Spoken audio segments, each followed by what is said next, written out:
You don't look that good. Yes, he does. Mike's 50 years old, man. I know. We had a conversation with Mike the other day that was actually kind of fun. So, okay. Big old baby face. All Willow, where right. you been? Oh, sorry, guys. I haven't seen Willow. Okay. Welcome. Hi, Willow. Hi, my darling friend. I've been here, but I've been in the bed watching you because I haven't been able to participate. And then I couldn't get in the back office tonight to get the link. And I practically had to sell my soul to get, I got all these accounts and couldn't get in with any of them. So I think they're upgrading big time. So that's a good thing. I couldn't either, Willow. They're working on it. They're working on it. Yeah, I couldn't it's either. A good A lot thing, of people though. couldn't.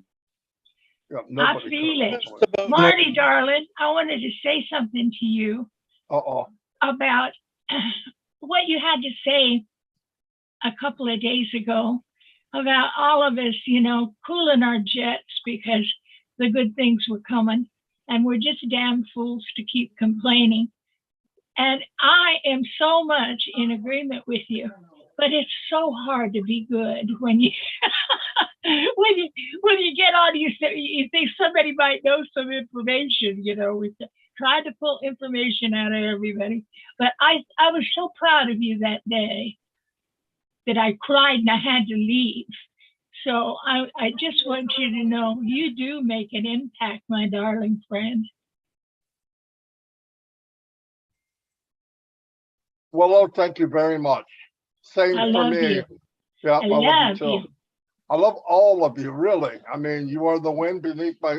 I better stop. I know. Yeah. And you're John. Let's not get gooey. No gooey stuff. Oh, I'm a your gooey. Dawn I is am. gonna call me one day with all of her friends, and we're gonna get together about that, our craft thing, because I'm absolutely nuts about that. And that's one of my ideas.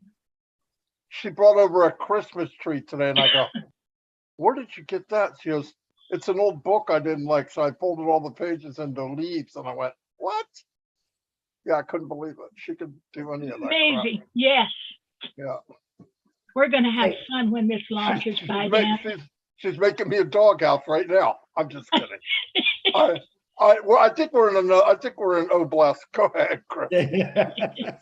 I was just going to say we can continue this tomorrow, and the Marty and Willow show. We'll let it run for an hour. Let's see what we got here. We can talk all day, Marty. No, you guys. That don't bother me at all. Couple quick words. Number one, I love every one of you. Number two, I'm proud of every one of you. Yes, right now we're having a few little issues. They're working on the back office. Stay patient, stay calm. Like we say, that is a good thing because Ash Mafar right now is doing everything for us. Not him, he's doing it for us.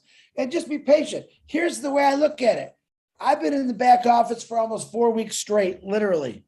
I get a break right now because I kind of like it. I don't have to go in the back office because I can't. But just take that big old chill pill, sit back, relax. Let's have some fun on Obless. Remember what I said, let's respect everyone no matter what. I have a very, very wonderful lady you all know. I call her Dr. Masagio. I'm going to hand her the floor. She's got a PowerPoint. I'm going to let her break it all down to you. But I also got some really exciting news today from Joyce Hicks. Kind of blew me away. Actually, my daughter had actually told me like 3 days ago, hey, Joyce called me. I'm thinking, Joyce, the only one I know is Joy. Yeah. And my daughter works a lot. They're getting this little, I'm going to let them talk about it at the end, but it's a powerhouse of women. Willow's included. Joyce is there. Dr. Masagio. I can't remember who the other one were, but they got together and they said, hey, man, let's rock this. And that's what they're doing. So I'm excited to see what's to come of that. But let me introduce you right now to Dr. Masagio. She has got a wonderful presentation and the floor is all yours. And when she's done, we'll have some Q&A and some fun. So try to stay muted. Let her do her thing. Doctor, the floor is all yours. Thank you so much, Chris. I like the way you welcome everybody. You really bring life to us. Thank you for that. And hi, everyone. I would just like to start by thanking our CEO, Mr. Ash Mufara, and also recognizing Joyce here and Willow and the team that we met yesterday. That was such a lovely meeting. was a team of social workers. So I'm happy to be part of that. Yes, I'm just going to share from my heart, but so that you visualize it, I will use PowerPoint. So let me share the screen.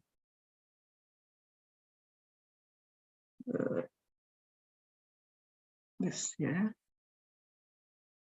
I hope I can manage this. You're fine, doctor. If you need help, just ask us. Well, looks like you're doing perfect right now. Yes. I just wanted to start by saying, finally, I have hope. Finally, I have hope because of OBLESS. I'm going to share a program that I created when I was very young, at the age of 24, just when I finished my bachelor. Now I'm 50, so you can imagine it's an old program, but it is still working now. So I would like to just share it from my heart because I love it and I feel it has made impact. And I think as I share it, it can give ideas on how best also we can, how we can also approach complex problems around the globe. So the program that I created is called ACK for Children, but the trust is called ACK and MAC Trust. ACK and MAC is a trust that is in Botswana because I come from Botswana. Maybe I should have started by introducing myself fully. I like the way you say my name, Chris. My name is Masego, and as I'm talking to you, I'm sitting in Norway. I'm a teacher of social work in one of the universities here. And I grew up in Botswana, basically, and I did my bachelor there, and I studied also in the UK and did my PhD in Norway, and now I'm a teacher here in Norway. So what I'm going to share is really from my heart. ACK and MAC Trust means to save, ACK. And MAC means to give identity. We have a website if you want to check it out. It's called ackandmac.org. So Botswana is there for you to just visualize. We are in the bottom of Africa. And what I'm going to share, I am sharing because, and I'm saying I have hope because the program that we run has got a lot of needs, regardless of the successes that I may mention. We use tented accommodation, for example, which is good, but has got high maintenance and can be very hot in the summer and pretty cold in the winter. We bounce clean water from the next town where the campsite is or where the place is, because I will explain. We only use temporary electricity with engines, and we do not have permanent electricity. We do not have proper dining halls. We use tents for children to eat. We do not have proper therapy spaces. We use nature, which is good sometimes, but sometimes the weather really works against us. So on passive and OBLESS is really hope for us. I started this program in 2000, a long time ago. Actually, we started crafting it around 1998 with a philanthropist who invited me to do this with him. And at that time, Botswana was really hard hit by HIV/AIDS. Botswana is a very small country. It is big in size, but we are a small population. At that time, we were just above 1.7 million people. But we were one of the most affected countries with HIV/AIDS. Like, we were even once the highest in terms of HIV infections in the world. So you can imagine. So within a short space of time, there were already 167,000 children, a short space of 3 years, who had lost their parents, both their parents.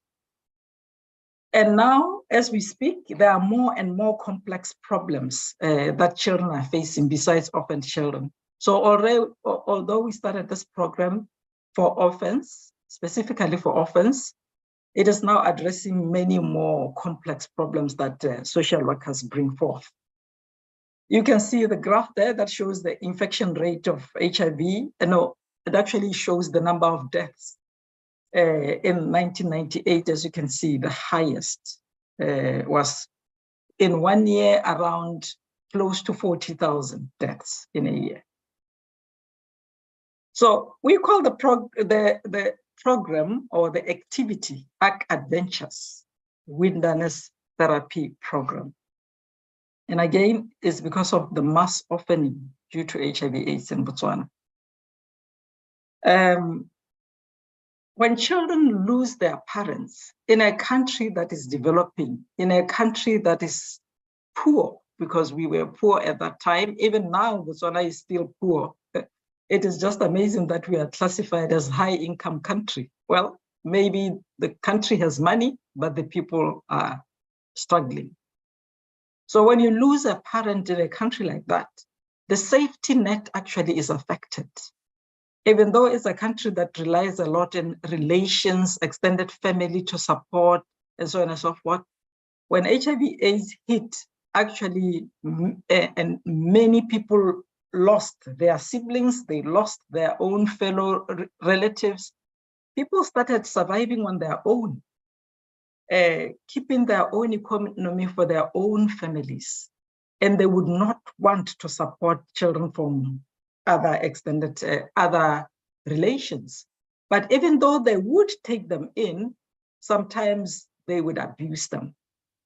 So these young people were exposed to abuse of different types, sexual abuse, you name it, emotional abuse, sometimes denied their education. And also they were stigmatized because of the disease itself. While at the same time, they were mourning and facing grief and trauma. They were also at the same time losing property because some relatives would grab their inheritance. And most of all, some of them were really challenged educationally because they wouldn't concentrate. But the issue is when it comes to grief and loss or grief and death, the culture is silent. Sometimes children don't even know that their parents have died because they are not told. Not in a bad way, but because the culture tries to protect them. And some of them were actually had already been infected from their parents because of HIV. So what we did was we combined Western psychological approaches and social work approaches with the traditional ways of strengthening a child. So we basically went to communities and said, we have a problem here.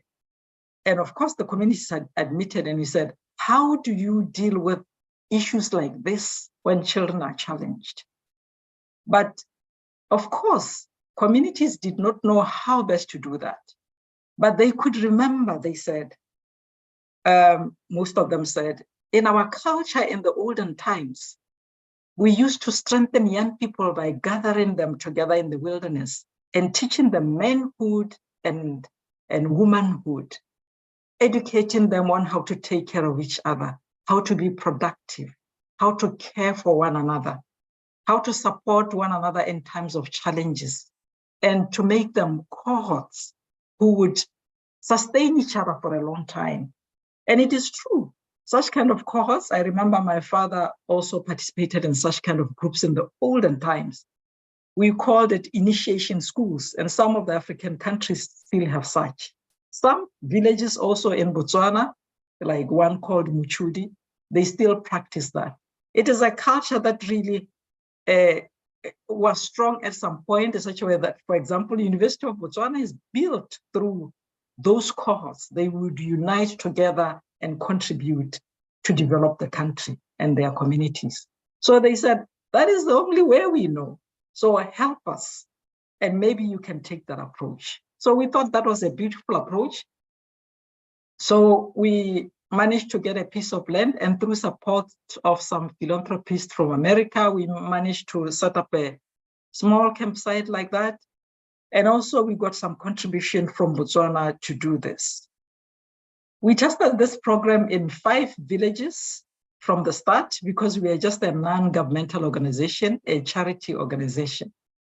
And it worked. It made impact. We did not do any research evaluation on it. but there was some observational impact that children who have gone through this program were managing to succeed, and we were also supporting them, having home visits and giving some workshops to their caregivers, and therefore there was change in their life and strengthening them, reuniting them together with their families who were rejecting them. So we decided to combine, we call this wilderness therapy a rite of passage, just like initiation is a rite of passage. So what we do is we gather young people of the same age, and normally it is those that are in grade 7. We gather them together, and these will be children who have lost their parents often. And they camp in the wilderness for a period of 2 weeks. And we also use rites of affirmation as they go through the program. I'll explain that later. The Western psychological approaches that we adapted, which work very well with the culture, are group therapy because of initiation, as I talked about that. Botswana, people like working together. And we also use psychodrama, that is, you demonstrate or you communicate the pain in your life through drama, the real pain. And we also use art therapy, we use music therapy, we use individual focus therapy. So when we take children away into the wilderness, we call that the separation, because we want them to take time to reflect alone as a cohort in the wilderness.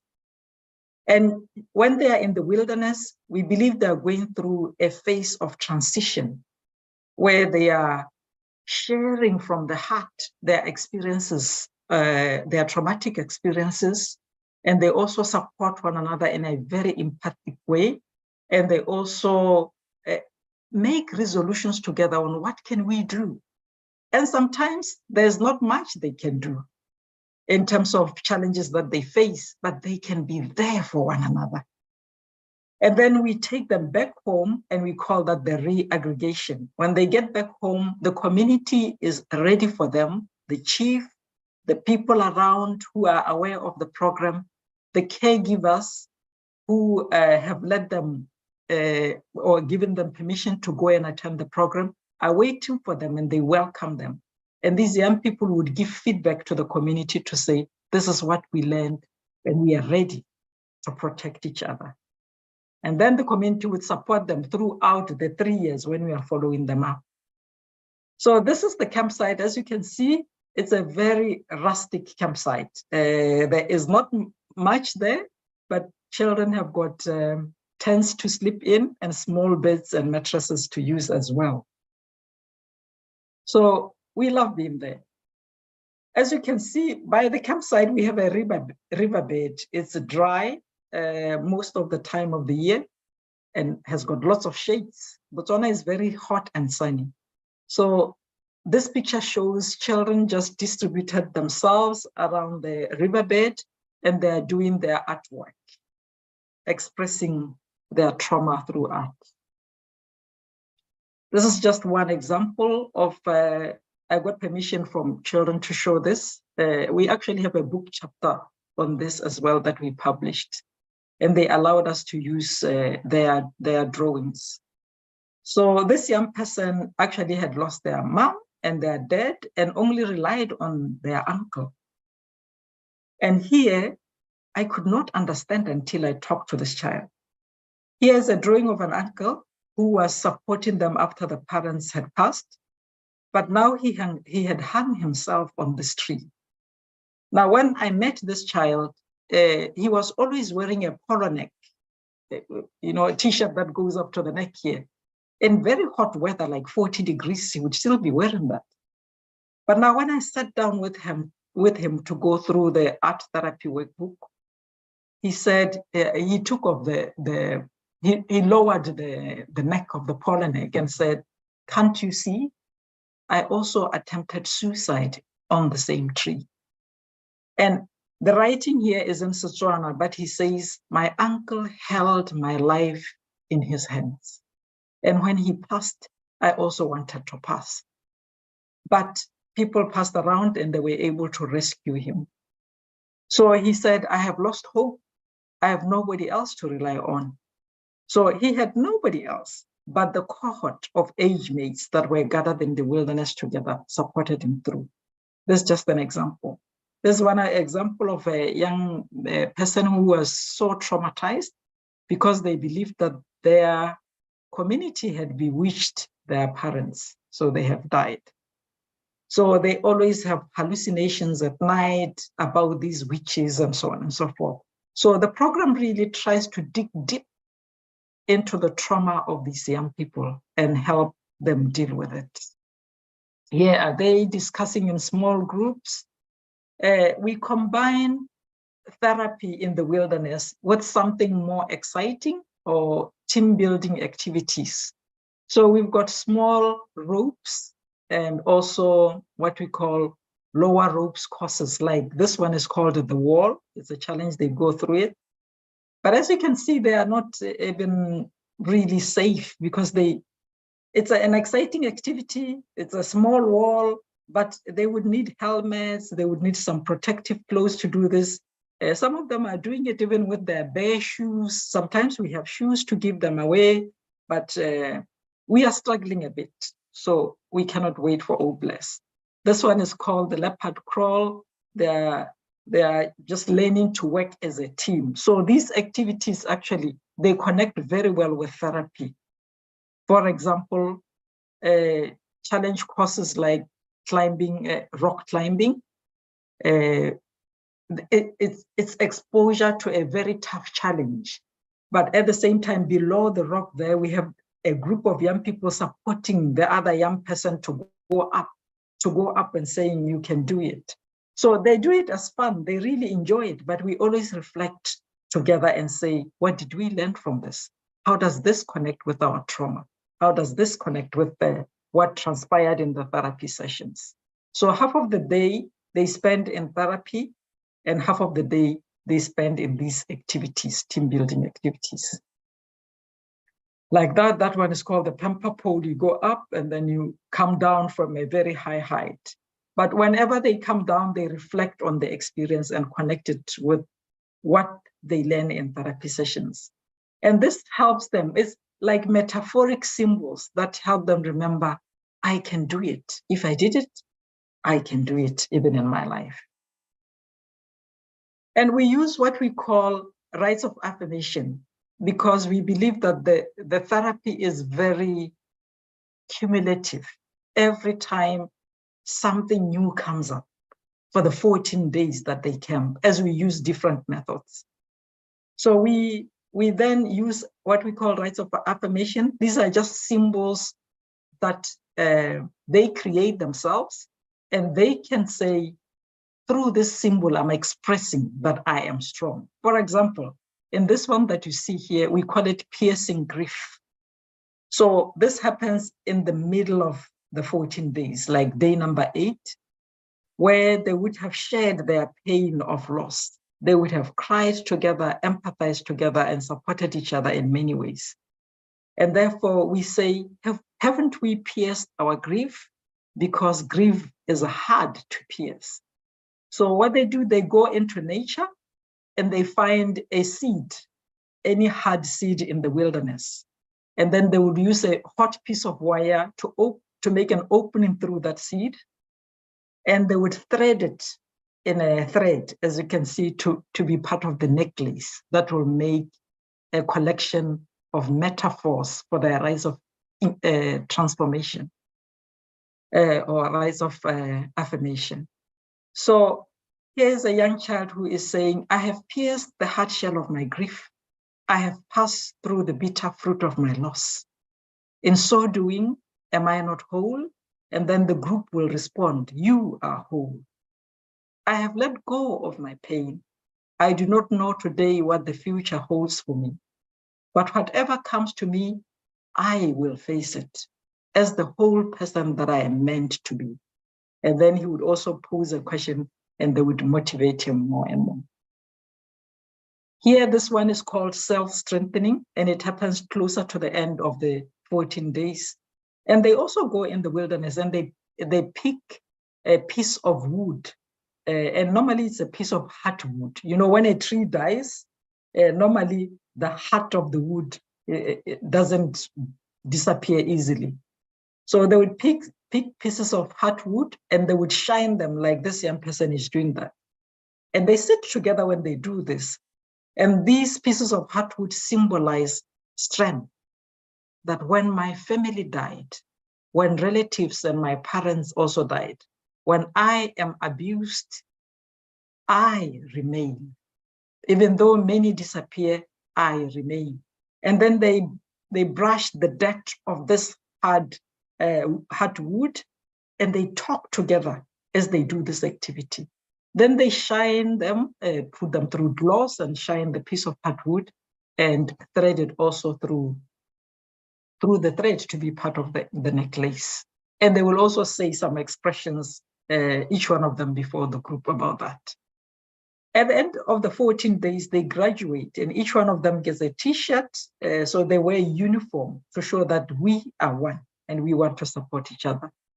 You may think it is strange, but they wear berets as a symbol of protection for life, that they are ready to protect their life. So it's a special hat that is worn by police and defense forces around the globe. So for them, it's a symbol of, I can protect my life.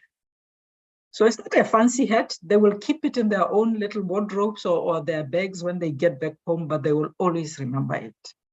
We have had many reports from these young people giving us feedback when they're back in the villages to say, when I feel troubled, I hold onto the symbols in my necklace. I check on my beret and I know that I am strong. And the night before they leave, they sit together in the dark and they form a big circle, depending on how many they are. And each one of them will light a piece of candle and give a message to the group to say, I was in the dark, I had no hope, I didn't know what to do, but you have helped me to find my path. And I promise to also shine and support each and every one of you here, so they become a unity.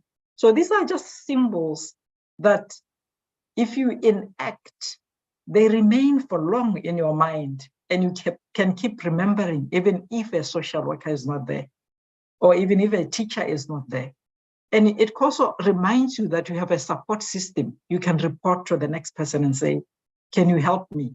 Can we go to the social worker together? I am in trouble. So after they return back in the village, we do 3 years of follow-up with these young people.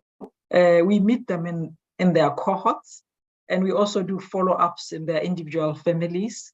We also conduct caregivers workshops where we give feedback on what transpired in the wilderness. And normally that's when caregivers also reflect to say, really, is this what they are experiencing? Because, as I said, the culture is silent about death and grief. We also support them in their education in terms of having activities in schools, and the whole community, actually, in all these communities where the program is run, they support these young people. Before I get there, I would say we started as small as that in 5 villages in Botswana because we didn't have much money. But when the government of Botswana noticed that it is making impact in the lives of children, even without research, because they were really transforming, the government decided to spend money on us training their social workers. So the trust is small, but we train many social workers in the country on how to run this program. And so we have replicated ourselves, and that helps a lot. When I got to Norway, I carried this with me. And I started an organization in Norway called Norway for Botswana, with several of my Botswana fellows from here, and also some Norwegian people also joined us. But we tried to raise funds and we are not really succeeding. So I'm going to show you a video of one of the fundraisings we tried with GoFundMe, which did not succeed at all. And therefore, this is why we cannot wait for OBLESS.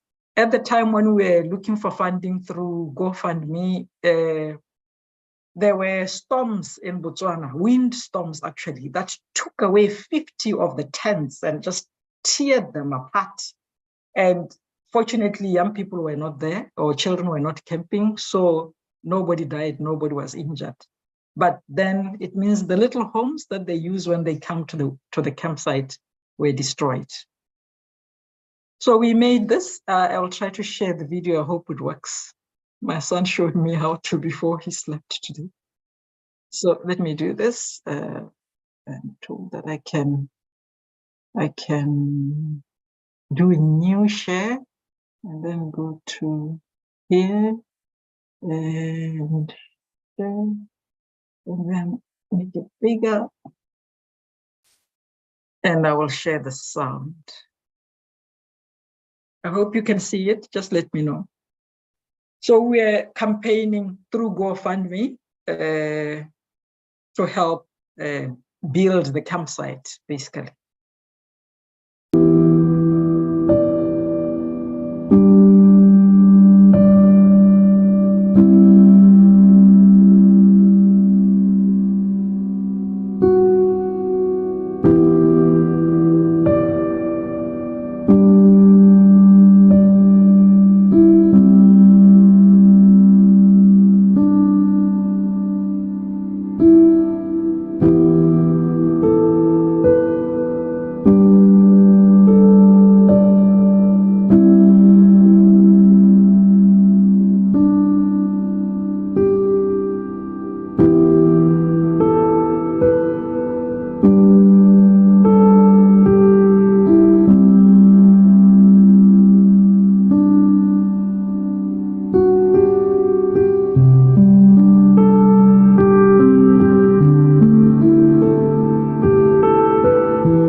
And I would like to say here, we used this picture because we had young people from Canada, Vancouver, Canada, coming to help build our small dining hall. It is the only building we have that you saw actually from the beginning. So we used this to say, some helped, maybe you can also come and help.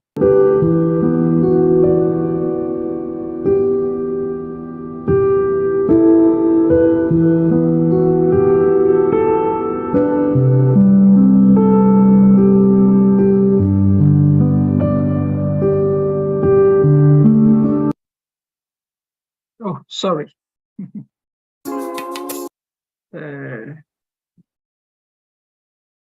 I think I have to stop share. And I will talk to you and say, my only hope now is on OBLESS, because through that GoFundMe, we only raised, you don't want to hear the figure, we only raised $500 US, $500 US. So 5,000 krona. And we hope that through OBLESS, we can raise millions, because there's so much need in the country. Thank you. Well, everybody, please. That was one of the best presentations I've seen so far, Doc. I'm going to call you just Doctor, because I'm never going to get that name perfect. Masago. I like Masagio, but I probably said it wrong. But absolutely loved your presentation. I got my first question. Okay. Everything that I see, to my knowledge, you have almost perfected this. Now, I'm going to ask you a hypothetical question, Doctor. What if I said I can get you $100 million to that facility? I want you to explain to me what $100 million could do for that facility. Just top of your head thinking. Yes, I don't even have to think because I know it can do so much. One day here in OBLESS, I saw a presentation. I can't remember the names, but they were presenting 3 buildings and so on and so forth. I wish we could do that, use 3D, and we could build cabins for young people, because we would like to make it as rustic as possible, but to have permanent, semi-permanent buildings like cabins would really help. And it can also fit so many young people in there. So we would build a lot of cabins in the campsite. We would furnish the campsite with beds. We would have a number of dining halls. Maybe you saw in the video about, we started with 30 children camping at a time. Now we have over 200 camping at a time. And we have like 5 groups camping throughout the year. And we also have social workers coming there to camp and to be trained. And so accommodation is used for many, many other groups. So we would do that. We would have running water. It's a 10-hectare piece of land. So we'd have running water, we'd have electricity. And you know what we would do? We would establish more campsites for therapy like that. But these young people do not only need therapy. When they get back home, they are going back to the same situation where they have no food. Maybe some of them even have no shelter, and some of them live in child-headed households. Imagine a 13-year-old child being the oldest in the house and taking care of their siblings because the families have rejected them. So we would build houses for them even back in their communities. We would mobilize other professionals to support us as much as possible. So maybe that's a lot of money, but I think that will be my start. Well, and my hope is that it's not only Botswana, many African countries have been affected. We have made presentations and conferences about this project, and people say we need this also in our country. So we will replicate ourselves into other regions in Africa through that 100 million. Thank you. Now, the reason I said that, Doctor, is because right now you really have that set up very professional, built from scratch, I believe, from the young ones on up, teaching them as they get older. And when I say, what would you do if I can get you $100 million? It's 1 million people, one time giving you $100. That's $100 million. That's how easy it is. Now, if the world would look how we're looking at this right now, all right, there is so much wealth out there. This is stuff that Ash talks about all the time. There is so much wealth out there that a lot of this, in your situation with the AIDS and all that, I get that was one of those things that came in and just totally destructed many people's lives or villages or homes, families. But that's how easy money will be able to gain. Like, I'm going to use the example. Let's say, hypothetically, that we're each making, let's just say $100,000 a year from Impassive. Now, I'm being hypothetical with the numbers. And you found out that you could donate $100 a year to Doctors Cause and turn around and help the future of the world, because that's what it is. They already laid down the foundation for what they're doing. I can only imagine what $100 million, the doctors, she's talking, we're going to build some cabins. She's got a lot more in that head. I know when she gets with Joyce and Willow and the other ladies and the other social workers, $100 million, you could probably build an entire world with everything good in it. So what I'm saying, how easy access this is. That's 1 million people that donate $100. That's the power of Impassive, folks. Ash Mafar, and I'm only going to talk for a couple minutes because there's a lot of hands here and I want to hear everyone. Ash Mafar, the last couple of weeks, has brought up Obless quite a few times. And he had said something that I touched on in the beginning because I knew what he was going for, to start connecting with the people that already do this, the foundations, the Red Cross, every charitable organization, getting them all to come together with Obless. Okay. And I thought, okay, that's great. I love it. And let's expand on it. Let's remember when I first started, we were going to build a city. And we were going to make this city perfect because we all came from different countries, different areas, different cultures, and the things that we can do to improve that city, to improve the world. This is why I love this little platform, our little platform that we call a bless that we do once a week. All right. Because you're hearing stories that you never probably would have heard before. I never probably would have heard of Dr. Masag. Oh, God, I'm going to call her because I love her to death. MK, Mrs. Dr. MK, I'm calling you. Marcelo, yes. Masago, I'm going to get it right one of these days. Yeah. But I never would have met you. I've never known what that problem was or the issue that we're over there. I hear things, but I don't see it. This is what I wanted you all to see. I wanted you to understand that it's not just me, myself, and I, your world.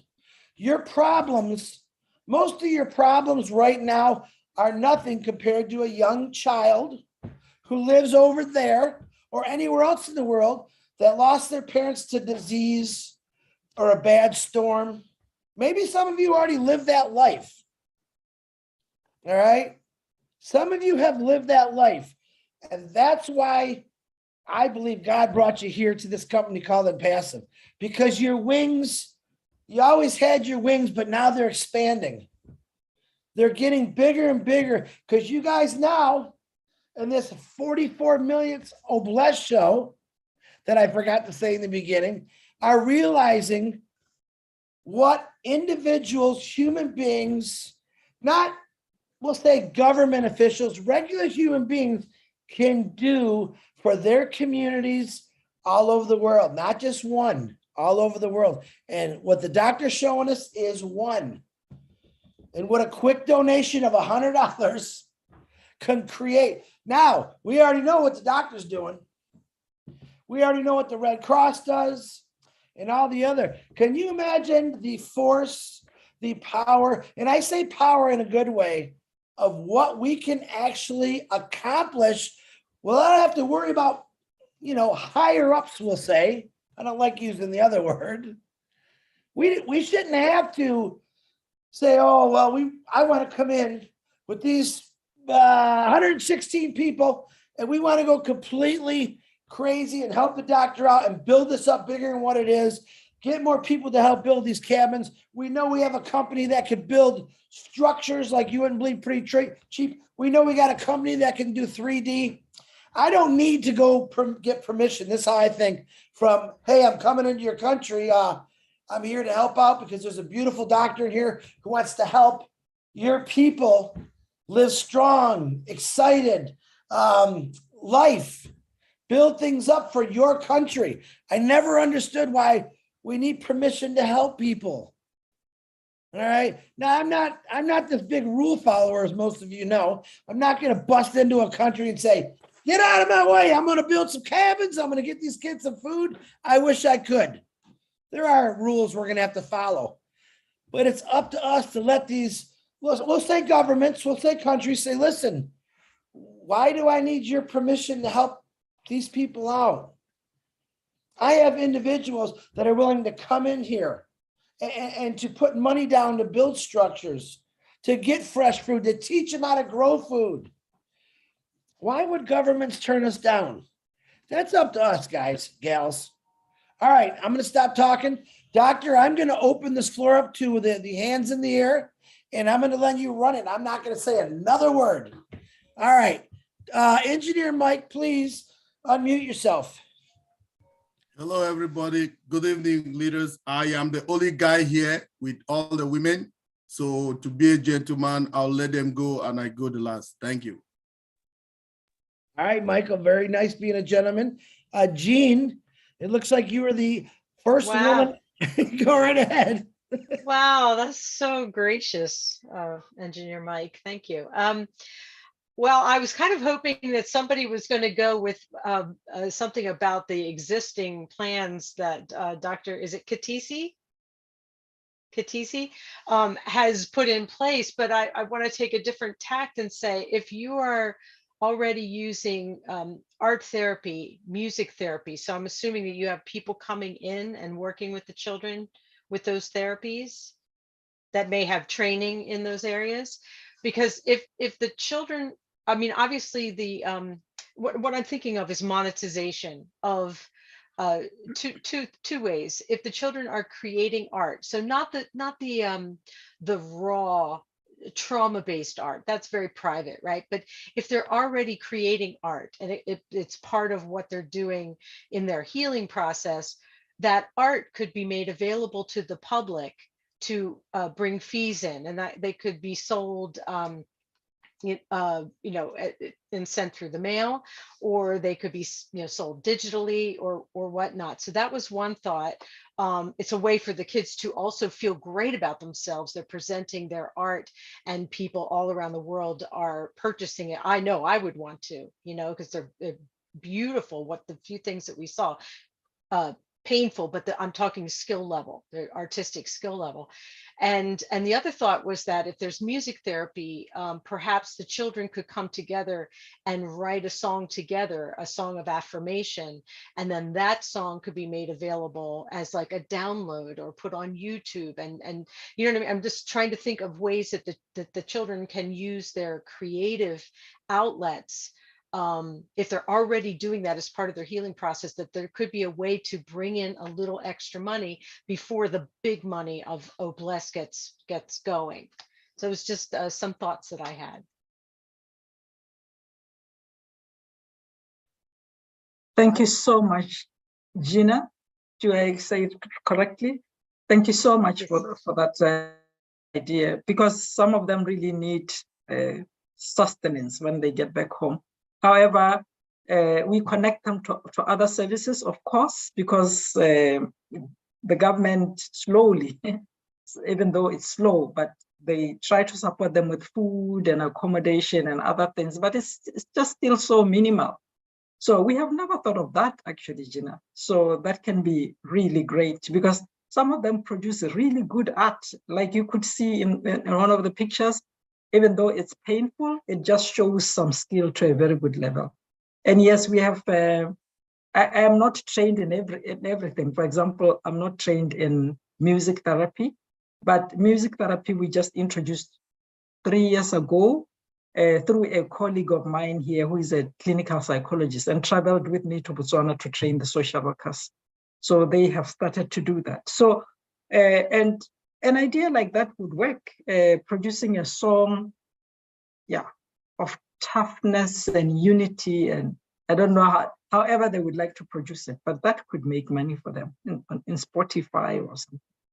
And be an anthem of their healing journey that would uplift them, and then they play a part in creating it, and then you have a musician on the side that's helping them to put it together and then make it available to the rest of the world, for a nominal fee, but then again times millions of people, that money can really add up. And obviously this is not as critical as getting them food and shelter. So that's why I was hoping some other people would go first, and this would be sort of a supplemental way to get funds going before, like say Academy and Oh Bless and all of these other tools and on passive will just start to bring in funds in a bigger way. So this is, and I just think that children would feel empowered by that somebody valued their art, someone valued their creative input. I know that means a lot to me personally.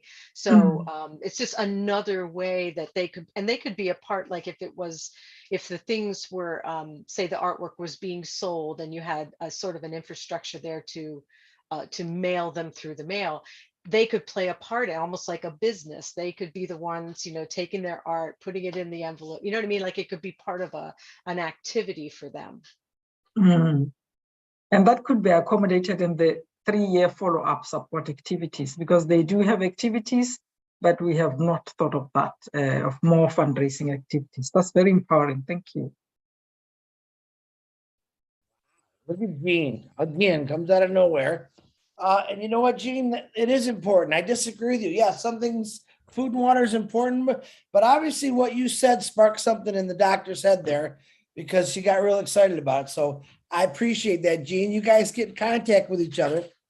Get your swap information, man. You guys are, I'm going to call you the powerful, the new powerful ladies. You guys are just coming on strong.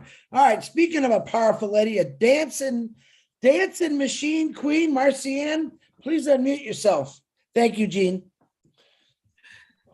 Thank you, Chris. And Dr. Masego Katisi, what an emotional presentation. And, you know, this is one of my passion. And for those that they know, I have talked about the children living with HIV and AIDS. And I said I was going to do something for those children. And the reason I said that day, I think it was one of the shows that we usually had. This was my thing. It's one of the diseases that nobody want to talk about it.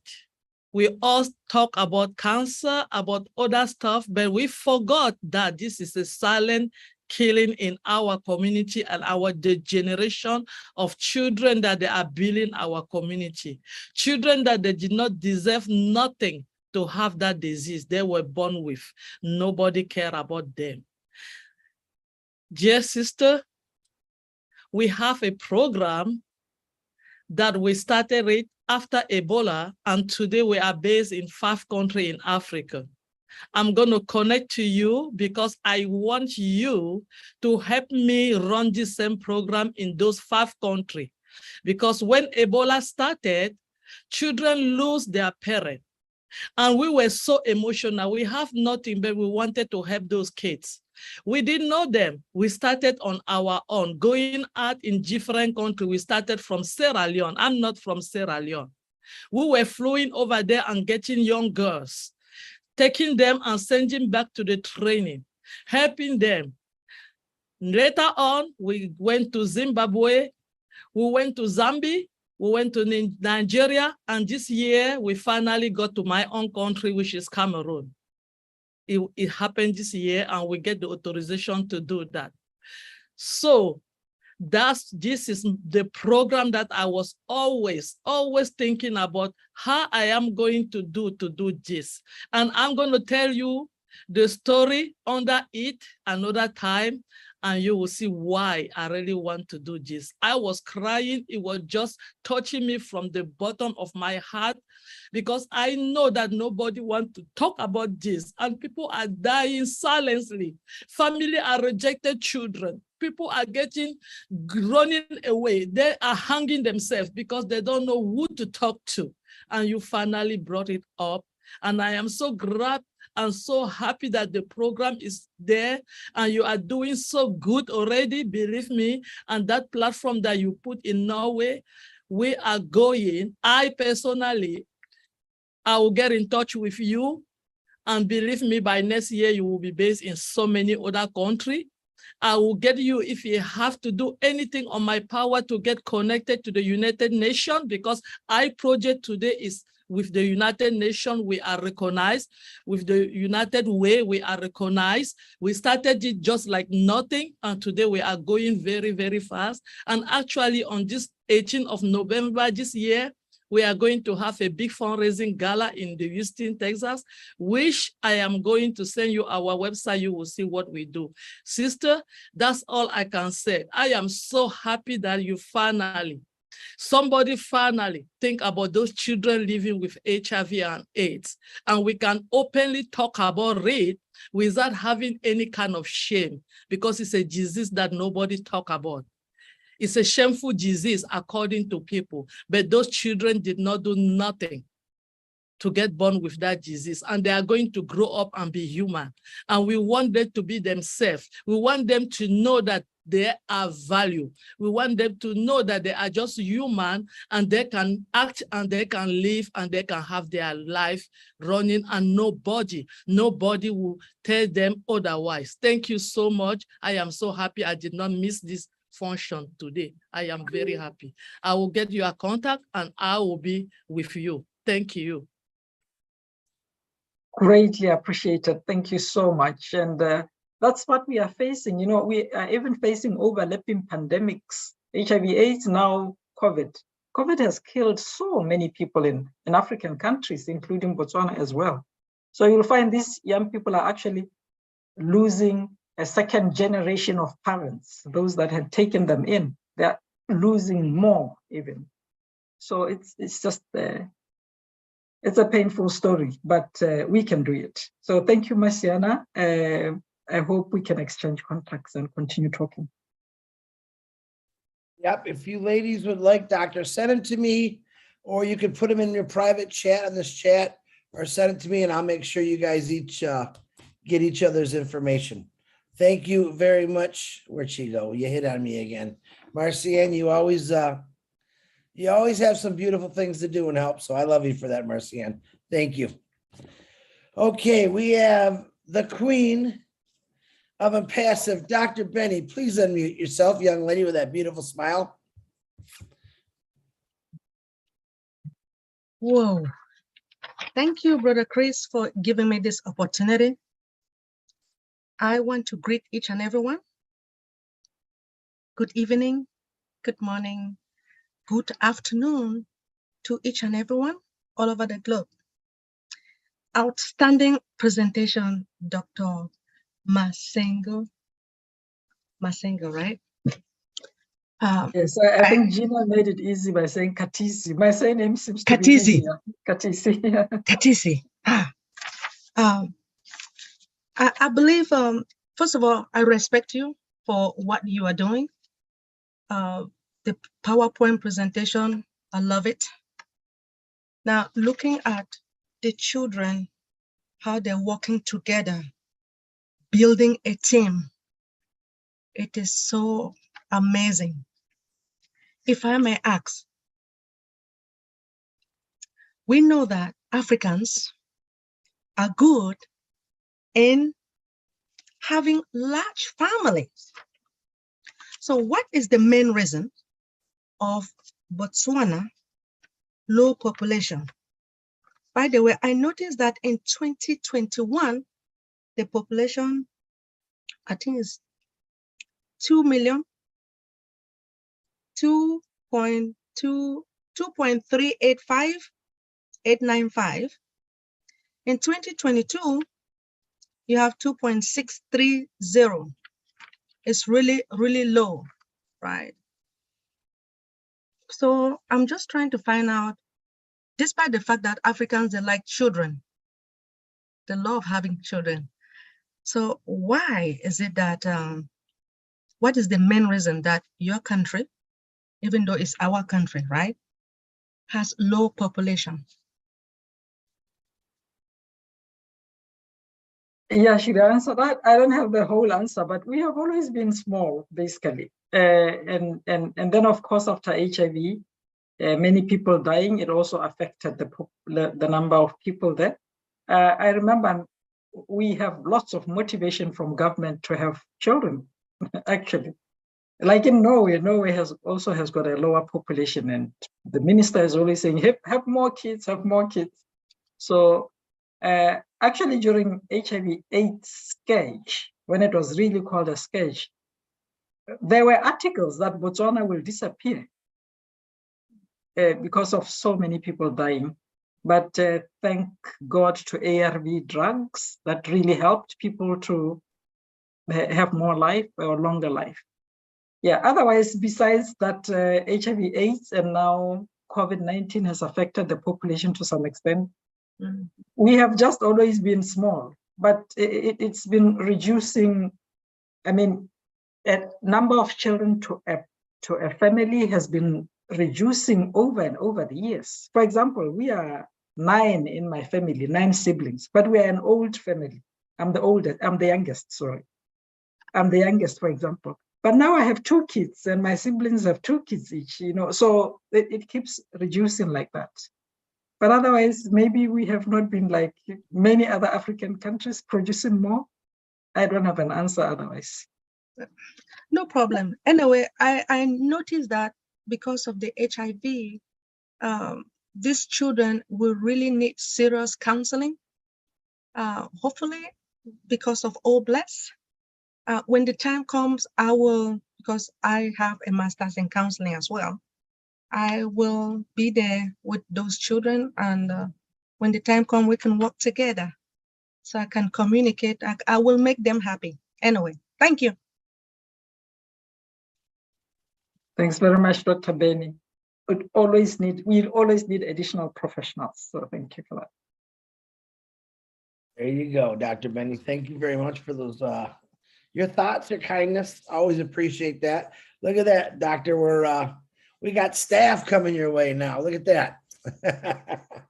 All right, thank you Really again. appreciate that. Yeah, there's a lot. Listen, I told people from the beginning that this group will get smaller and smaller as we go along. Now tonight the back office was shut down, but I know the real people are here. Someone asked me tonight, Chris, what do you think is really going to happen with the angels when we launch? And I said, you want to know the honest truth, my honest opinion? Yeah, a lot of them are going to go run and enjoy their lives. And some of them are going to really, really be those angels that they've always wanted to be. All right. And you people are here right now. But just keep that in mind. So Ash, what does he say? Help one person a day. I'm not asking you to change your entire world to help another world. I'm asking you just to help one person out. And 1 million people help out one person a day. That's 1 million people a day. And we can make a lot of changes, just like you're doing right now, Doctor. Okay, Helena. Is it did I say the right Helena or Helen? Helene?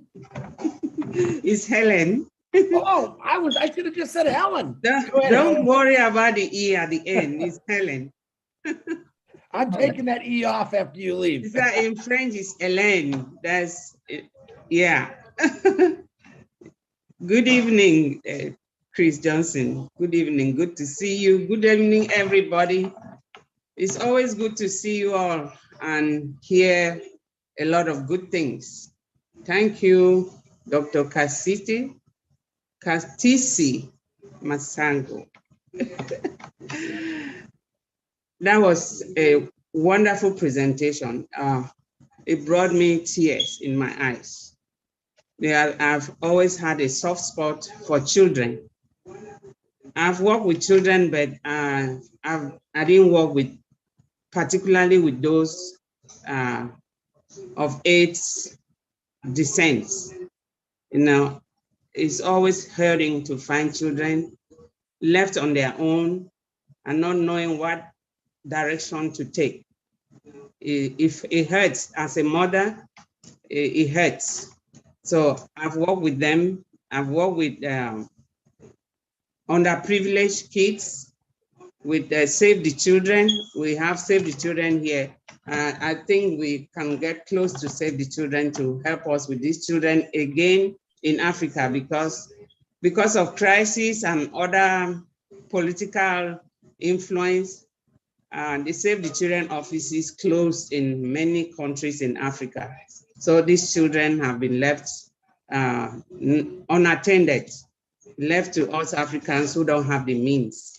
So I have a question, Doctor. That is a wonderful program that you have. You train the children, or you take them out for 2 weeks. After 2 weeks, and they go back home. I think that is not enough. So the follow-up, some children might come out of the trauma faster than the others. What happens to those who don't grasp and are still grieving and still lost?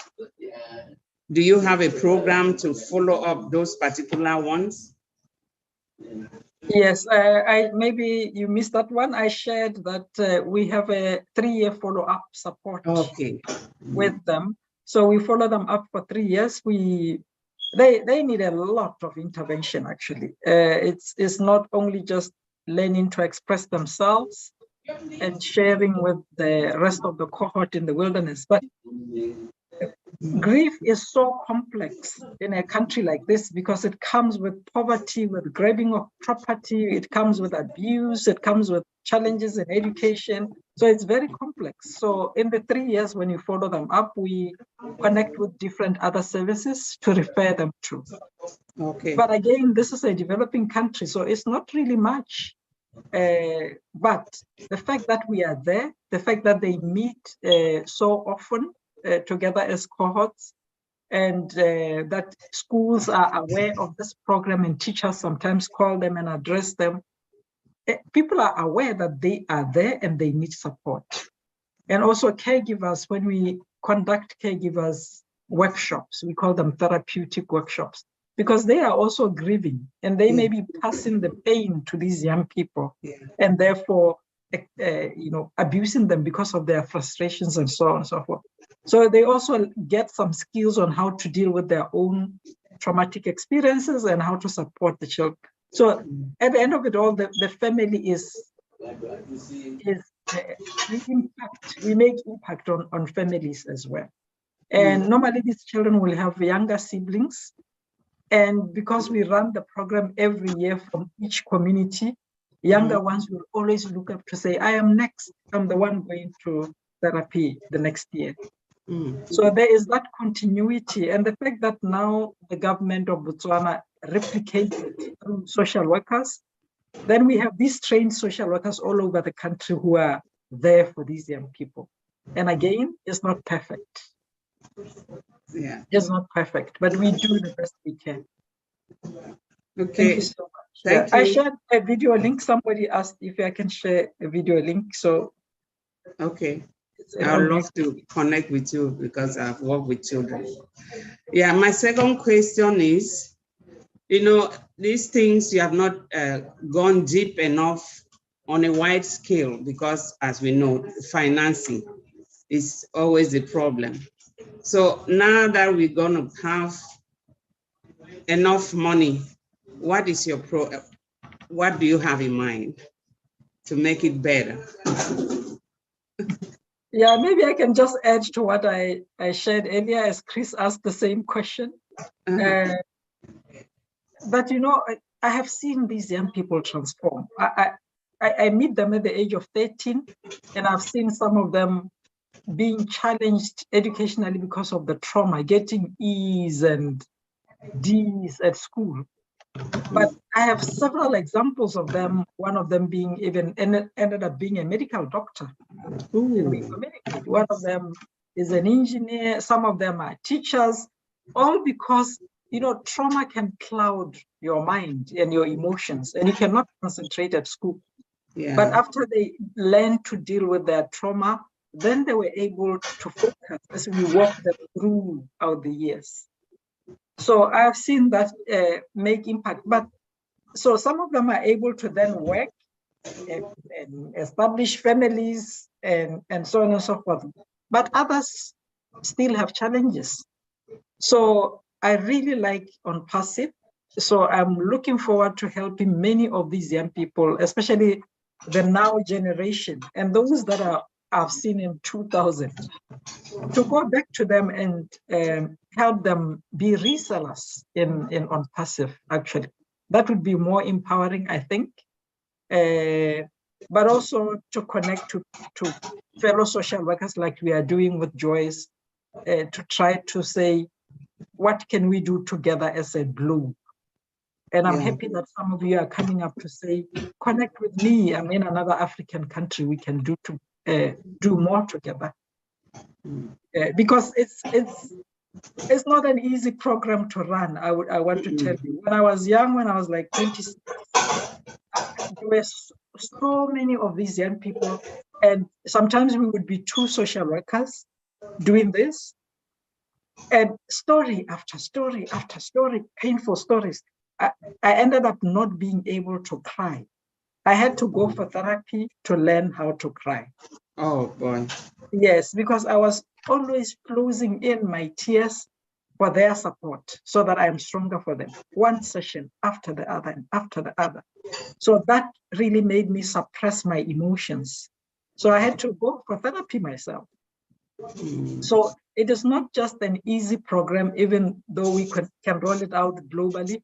We need to be careful on how to handle it. We also need to have more skills supporting it, which is very rare in our countries. Yeah, to have professional skills. Sorry, I went on and on. Thank you. Okay, thank you so much. That's a lot of enlightenment. My last question is, you have a very rich curriculum for this program. I love it. Is that your field of studies, or it was just a gift from God to come up with these things on how to help the children? Yeah, I'm a social worker. I'm a trained social worker, and I've done therapy for children, also specialized in that in my master's program. Mm-hmm. And then I have a PhD in health promotion. So the three educations helped me to keep developing this further.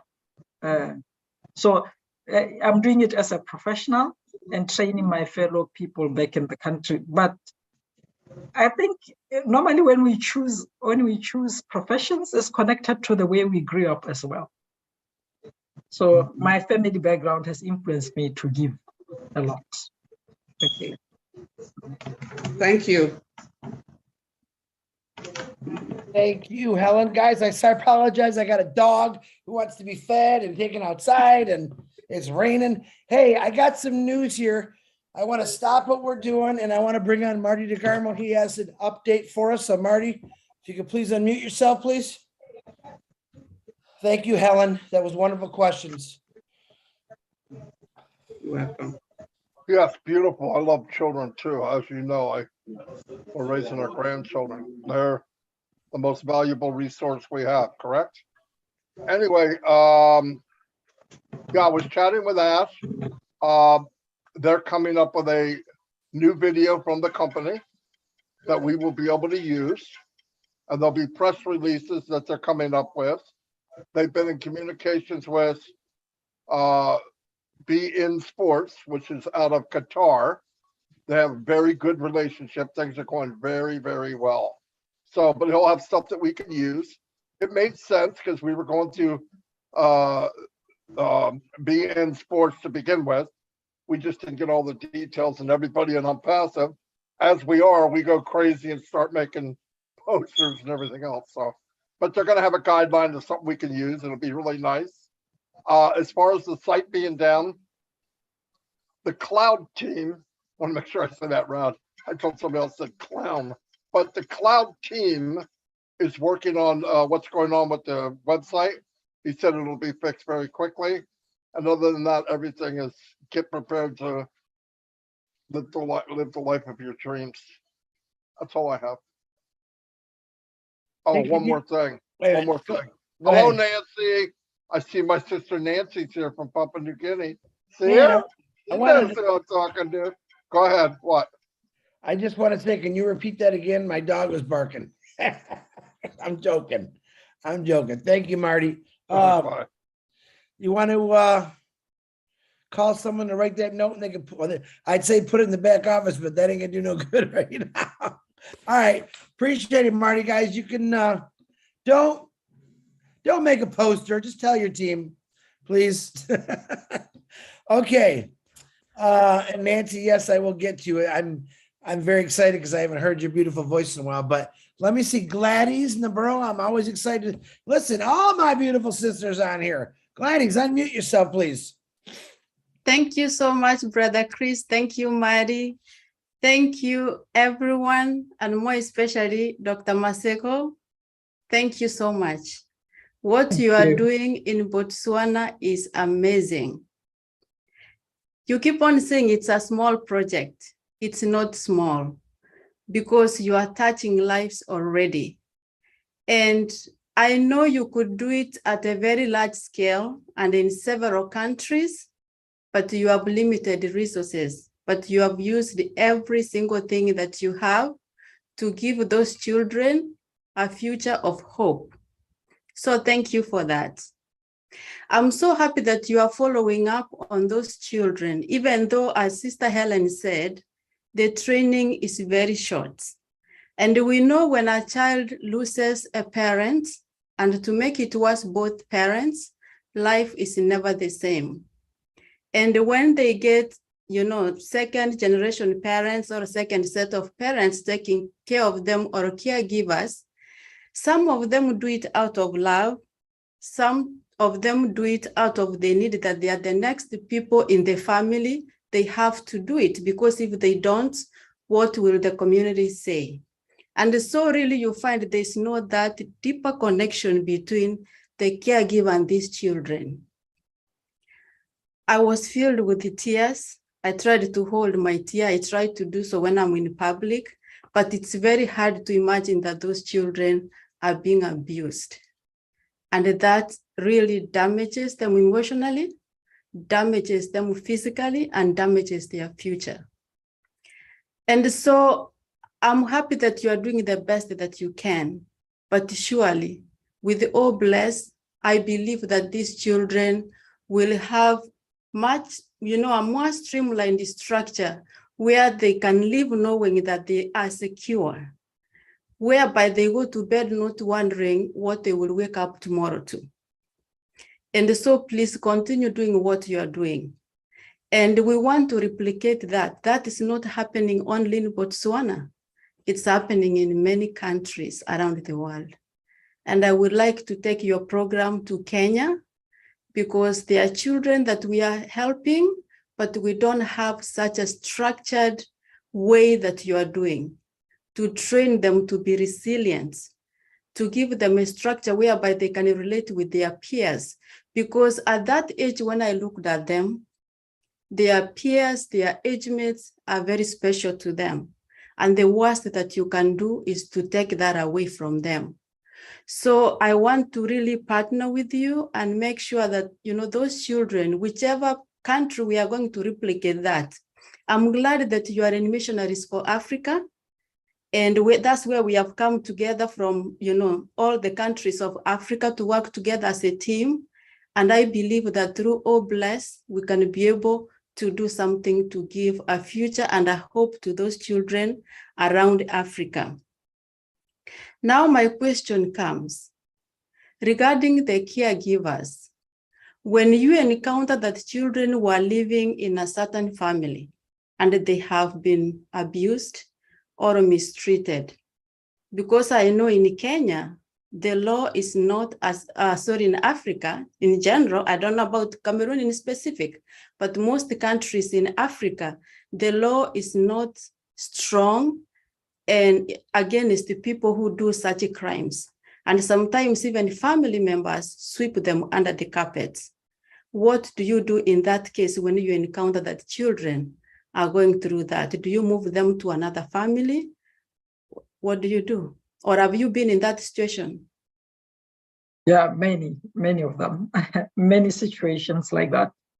But thank you very much, ladies, and I'm happy that this can be replicated. I've been waiting for this for the rest of my life. So I'm so glad that All Bless and On Passive will help us with this. And the beauty about On Passive is going to impact the whole world in such a way that even selfishness will just fade away from people. Just selfishness, because some of the acts of abuse are just due to selfishness and frustrations. So that's why we say when HIV/AIDS scourge hit, then the safety net of that relation and extended family support, it just fell off. Because then people were losing their economies, their monies, and they were protecting their own, and so on and so forth. But when On Passive comes in, it will change the world economically. So people will be happier, and less children will be abused, honestly speaking. We have seen extreme cases where that, like right now, they are camping with a 4-year-old having been sexually abused. It's a group of young people who have been sexually abused, only 30 of them. And one of them is 4 years. And they're camping with them together with their parents on the other side. The camp is divided into 2 parts. So they have therapy for these children, and we have a group of Norwegians who are there working with them. And then they also go back to the parents on the other side of the campsite to also give them therapy.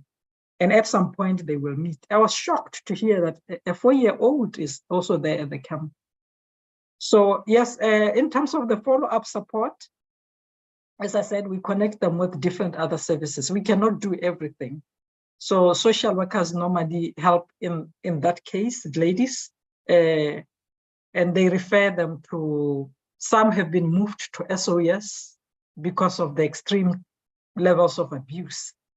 And we had unearthed that through the program, connected with the social workers who would then do advocacy and make sure that the case goes through court and they are removed to go to SOS. And some temporary shelters like Childline, yeah, okay. It's a long process, but the system is there.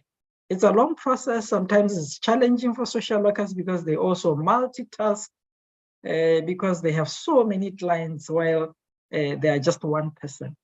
Yeah, but the process is there.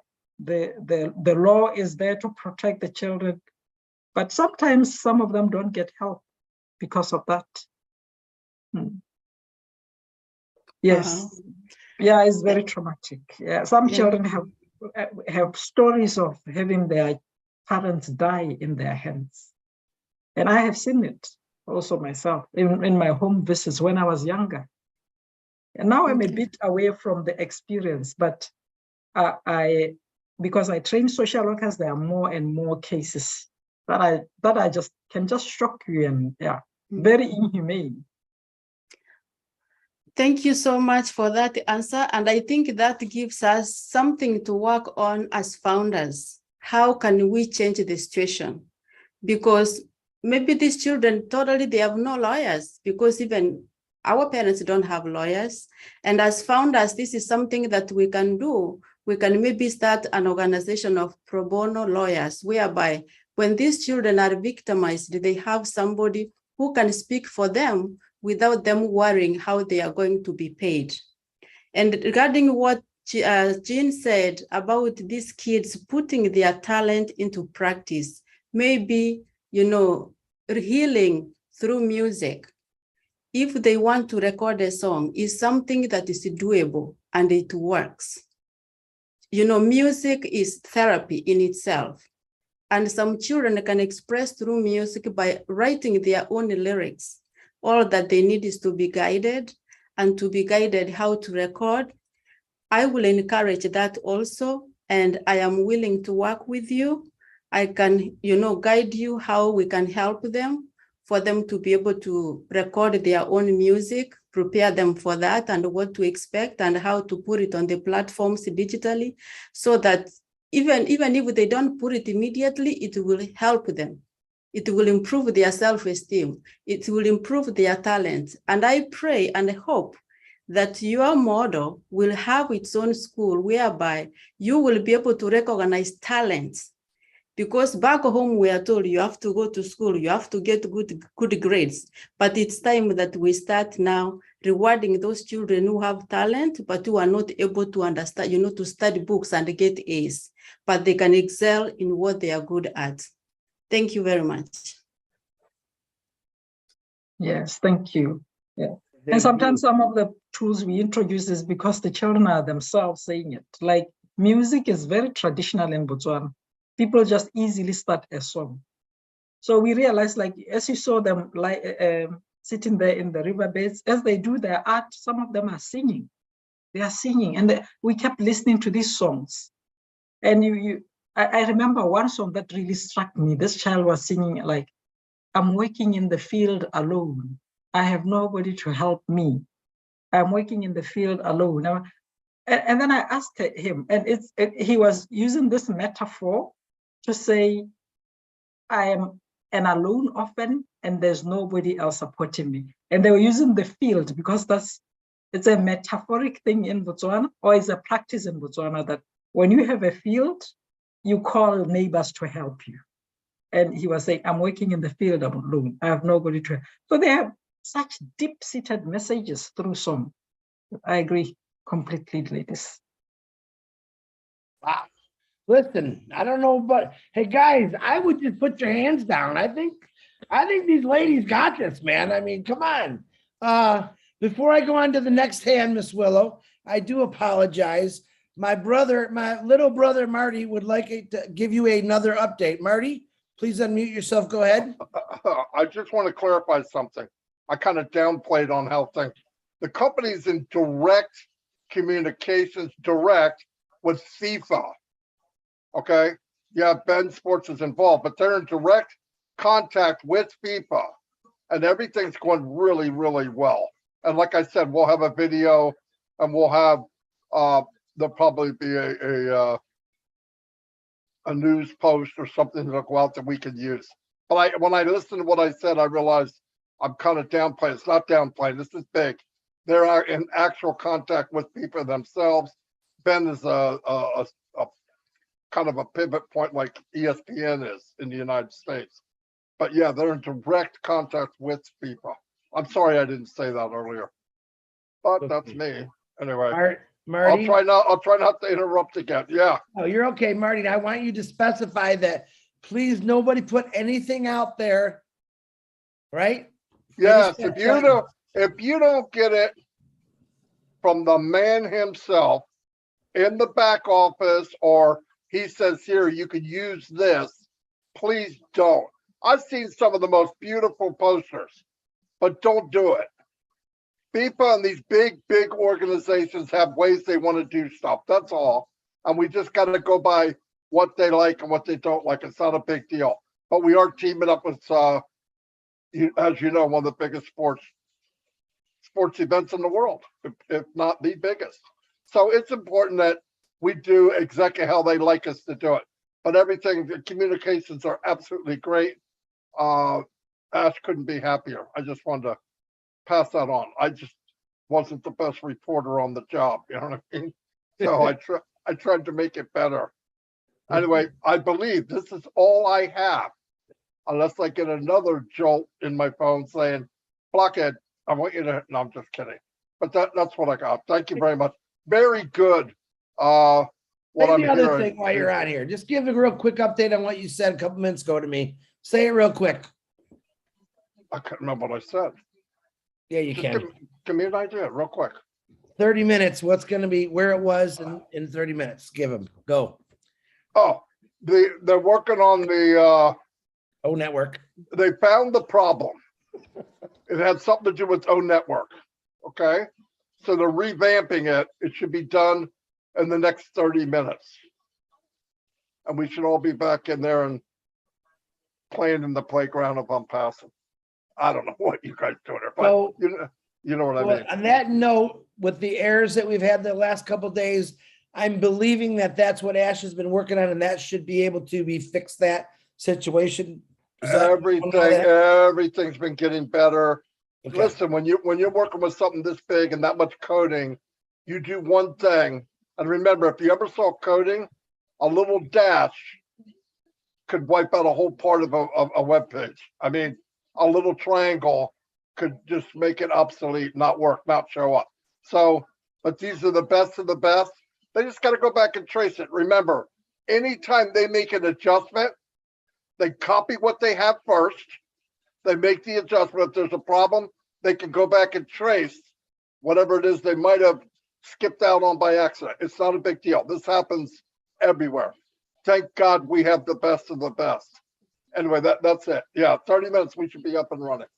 Now, I want you guys to remember, 20 years from this date, you're all going to be telling your grandkids or your kids or your friends about this night as, oh my God, we always went into this panic. There was this one night where we couldn't get into the back office for a couple hours.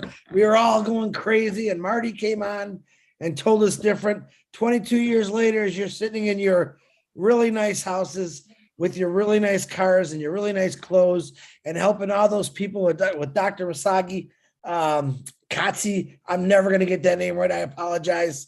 But think about it. 20 years from now, that kid knocking on your door and say, hey, what do you do for a living? I'm an impassive founder. And I went through it all, and it really wasn't that bad. I just am a little bit of a worry wart. Okay. Marty, thank you very much. One more thing. All of you met a true unicorn in your life. Who can say that? Who can say that? That's right. Me too. I'll see you all. Just don't play. What do we call it, Marty? Don't play the hop game. What is that game called? You always tell me. Never ever play leapfrog with a unicorn. It doesn't. It never comes out good. Let's put it that way. I lost a couple times already. Okay. Listen, it's 10:45. I've got 1, 2, 3, 4, 5, 6 hands up. Richard Lemuth will be the last hand for the evening. So because Marty came in with the updates, that's okay. But Willow, please unmute yourself. Go right ahead.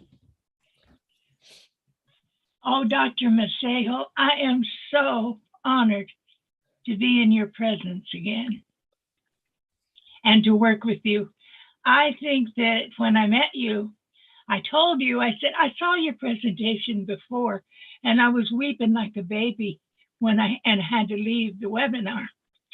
And tonight, it was about the same thing.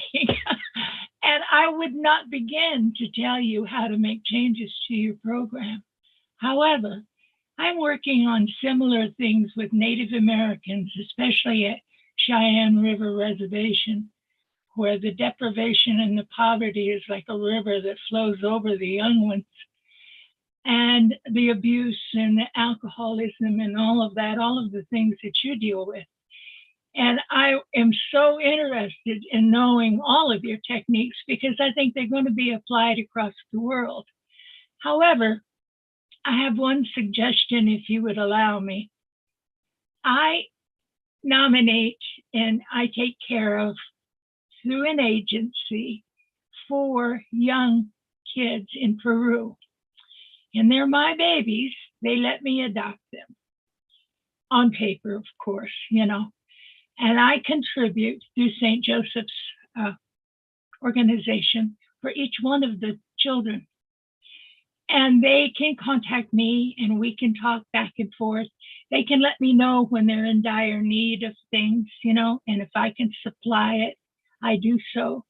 Would it be possible in your country to make a video of the aspirations of each one of your children and have, say, listen, you can adopt the future of this young man or this young girl and help them become productive citizens in the world and rise up out of the abuse. It's not like you're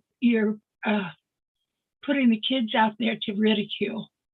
You can do it in a really, really professional way where people like to know who they're helping.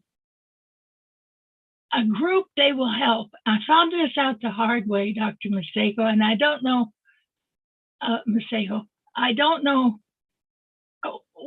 I know with myself, I'm very reticent to donate money to some agencies now because of the abuse throughout the agency.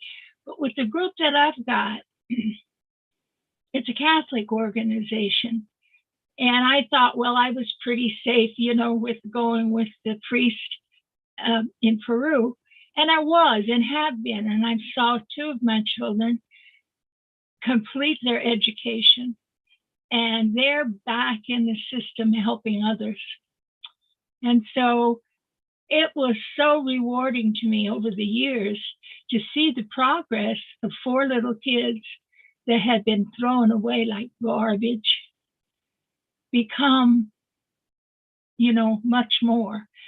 So in the future, when you are thinking about how you're going to help them after they go home, you know, we might start a program of some sort that would apply not only to like our people here in the United States that are dealing with poverty, like we spoke of, and abuse and ignorance, that we could develop a program where people can individually help people and become a part of their lives. I really think one-on-one connection. If you can't, I can't travel, Macejo, over to see you. I can see your pictures and they absolutely affect me, you know, emotionally. However, I want to see the kids' faces. I want to see if I can buy t-shirts and tennis shoes and if I can give them $50 for something that they want. This organization that I worked with doesn't encourage us to give them extra money, but I do it anyway because I want to, you know, and they haven't kicked me off yet after 30 years. But I think that maybe more visibility, if people can see the beautiful faces of those children that are enduring such hardship, it's going to boost your way of producing help for them. And in the long run, that's what we're all about, is helping those that are in such terrible straits. So I'm going to keep this short because I get real cheery and I say, oh, we'll talk next week. We're going to have a meeting anyway. But I just am so impressed with you, my darling. I'm so impressed with you, not because of what you do, but because I see your spirit. You know, when people ask you, why do you do those things? There are about 17% of us in the world that can't help ourselves. We're super sensitive people that cannot turn our backs on those that are hungry or needy or dependent or mentally ill or sick. We just can't. We don't know how. And you're one of those. And how much you should be proud of that, because that's what the future is going to be. Those of us that care for others. So thank you very much for listening to me, all of you. I'm so happy to see all your faces. And Nancy's here. I want to get off because I want to hear Nancy.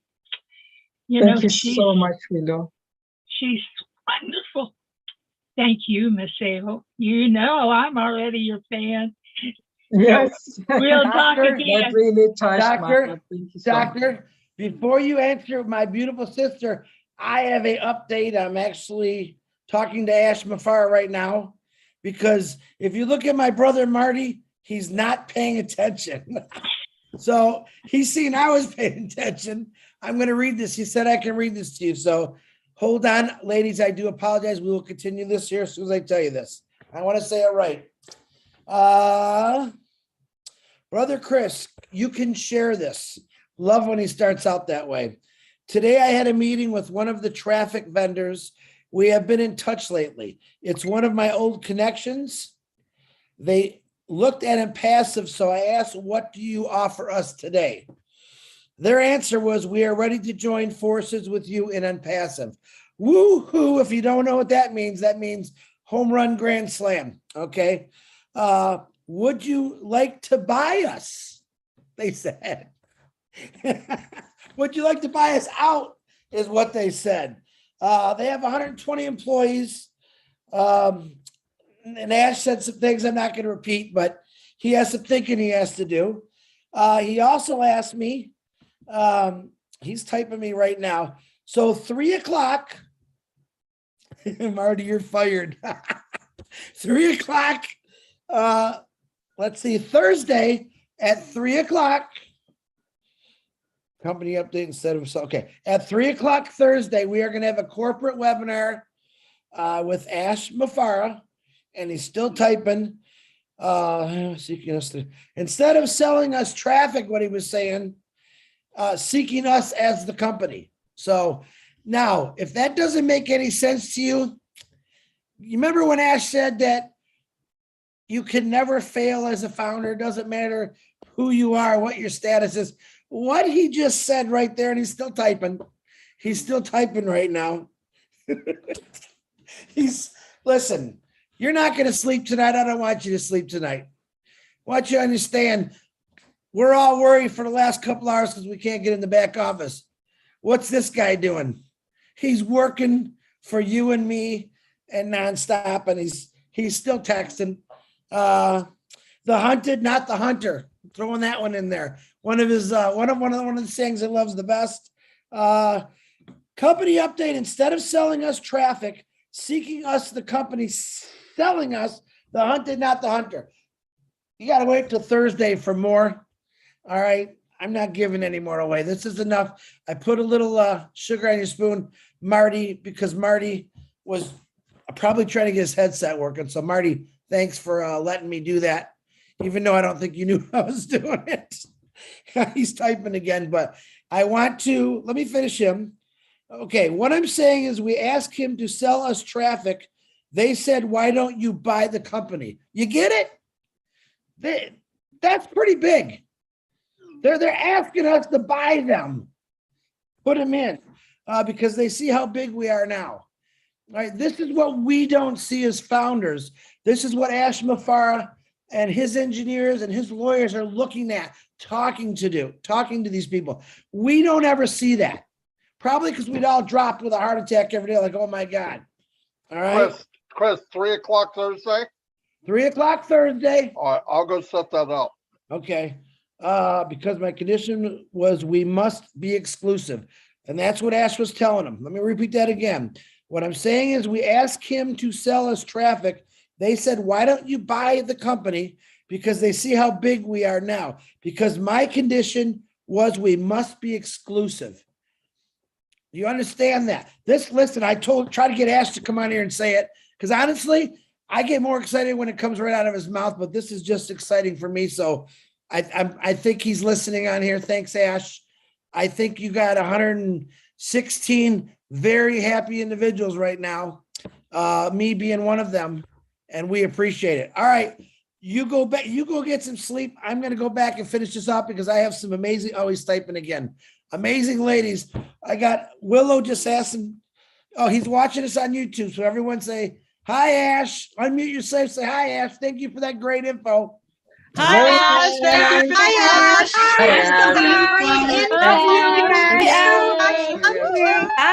Great info, Ash. Thank you to win it. You need to win it, Ash. You guys. Thank you, Ash. Thank you, Ash. Oh, it never ends. My God. Yeah. Thank you, Ash. We'll be dancing all night. We're gonna be awake again. Oh my God. Oh, Ash, go! You never stop, Ash. Fire! Yeah, Oh, Richard. Hey, see you later, Thank you, everybody. Okay. It is done. Chris, can I just stop Yay. now before Nancy? Okay. No, no way. Thank you, Ash. He's still typing. no, engineer. Thank you so much, Ash. Thank you so Thank much. you, We love thank you, you. thank We'll you, be thank you. dancing all Oh, night. Lord. Love you, Go Ash. We love you, sleeping. Ash. Love you, Thank Ash. you. Love you, Ash. Oh, we can all.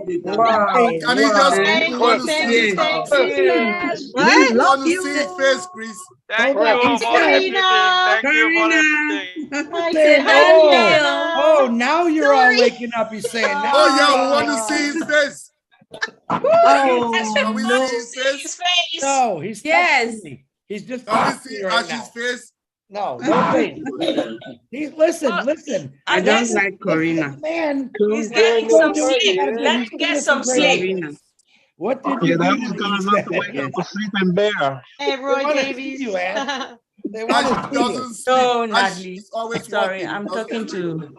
Hey, Chris. I heard my name. What about? You're on screen. What, Marty? Oh, You're right. I You're don't right. have it on the screen. You're on the screen right now, Hello, girlfriend. Corina. That's why Okay. they call you, because they Marty, want go to see your ahead. smile. Okay. Marty, Thank what'd you. you say? Smile, I Corina. said, you're right. He fired me. He fired. Love you guys. He did. Well, you guys, listen to me. Let's finish this. I think he's done typing. You all said hi. He appreciates it. He said, what did you do to me? He put the fire on there. He said, finally, you guys woke up. I think you've been woken up, but now you're really awake. So I'm going to continue the order of the ladies, Michael. You're going last. Ash is listening. He loves you. So Willow, I apologize because everything you said to the doctor was awesome. I was trying to read Ash texting me. So if you have anything you want to answer to Willow, you go right ahead and then we'll go on with the hands.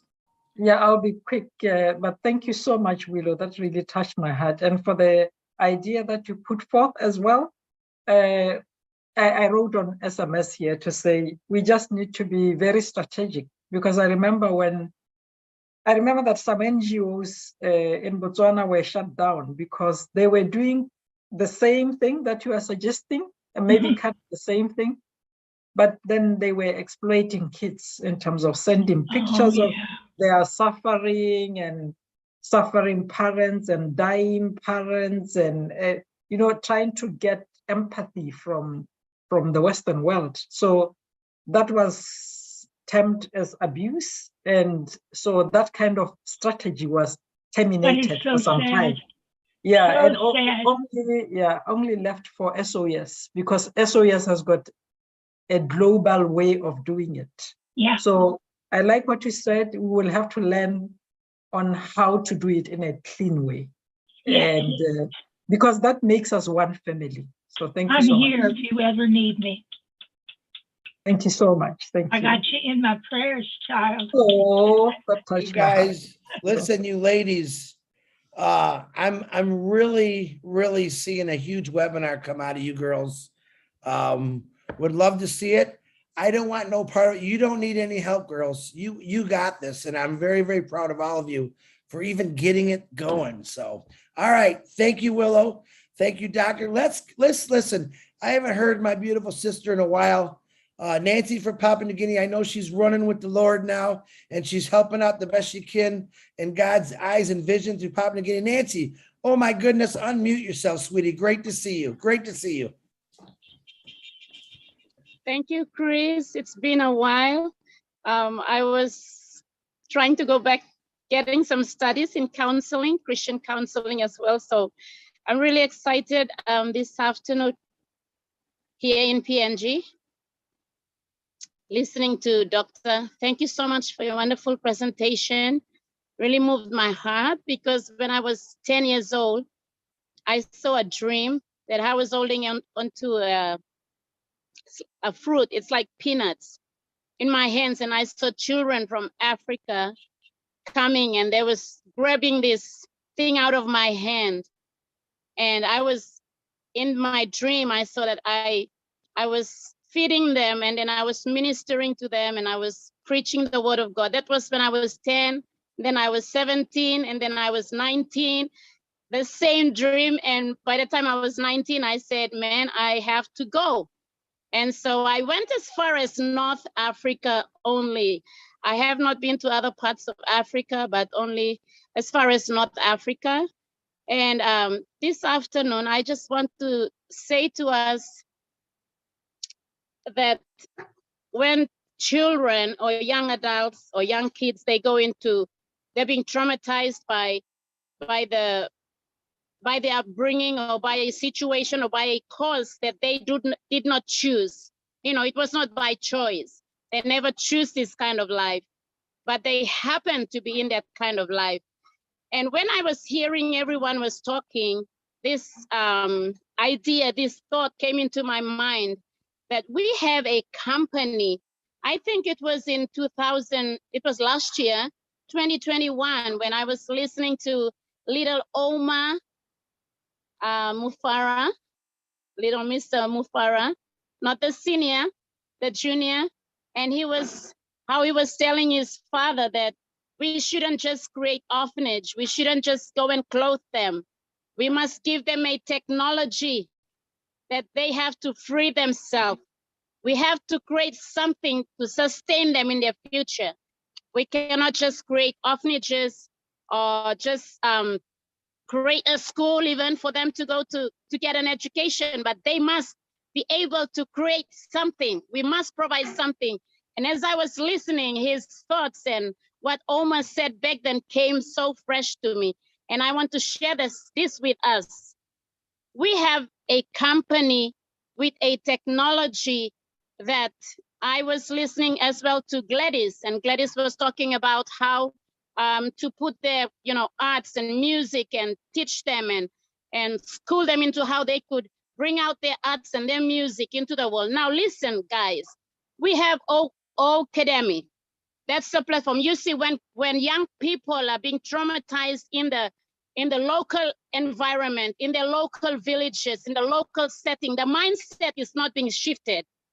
Even though they can come up with creativity inside, deep inside their mindset, they see trauma, they see hurt, They know they have the potential. They know they can come out and become something, but the environment, the people in the environment, the kind of mindset that has kept them in bondage, that has brought hurt and trauma to them, will keep on reminding them. And as I was listening, I see how Academy will bring these kids out when we connect them to a worldwide space, when they get connected on O-Connect and talk with children and professors and professional people from all around the globe. You know what's going to happen to these kids? They will forget their trauma. They will know there's a bigger world out there. You know, these kids, like Doctor was saying, they were sitting by the river and singing their songs and saying, I'm here in the field, I'm working, and I lift up my head and there's no one here. Listen, that's why we here as founders, we're so grateful that OnPassive created technology to bring these people who are bound in a certain environment, has a certain kind of mindset, can now tap into technology, connect with people who have received healing and freedom, breakthroughs in their lives, and especially in the mindset. You see, if the mind is not healed, the heart cannot be healed. Because it's easy for the heart to be healed and the mind is not changed. People will go back to the past. They will always draw from where they come. They will be shut down. Their minds will be closed down. You know, that's why I am so grateful, and I want to share this with Doctor, that see this way. Not only few ladies here. Thank God for the ladies. The ladies have the heart. They have the passion. That's why you see a lot of women, even in Papua New Guinea. We don't have a lot of men. We have a lot of ladies, women. We have the heart, right? We have given birth. We feel the pain. We go through hardships and the struggles. And we are here in this show right now, the All Blessed. Who cares who's not here? Me, I just made up my mind. This company will do it. I don't care. He's here, she's here, she's not here. Who cares? Who cares? If 2 or 3, we gather together, we locked horns with Mr. Ash, and we have this passion, and we need to bring this word out and get technology to places that can redeem and free people and bring breakthrough that will completely change their life. Come on, it's not time to look back. Who is here, who is not here, who's coming, who's not coming. Just forget about them. Stay fixed on their vision. Doctor, I want to encourage you. Focus on your vision. Stay true to it. Don't give up. There's so many people. There is no accident. It's no coincidence. You are here today.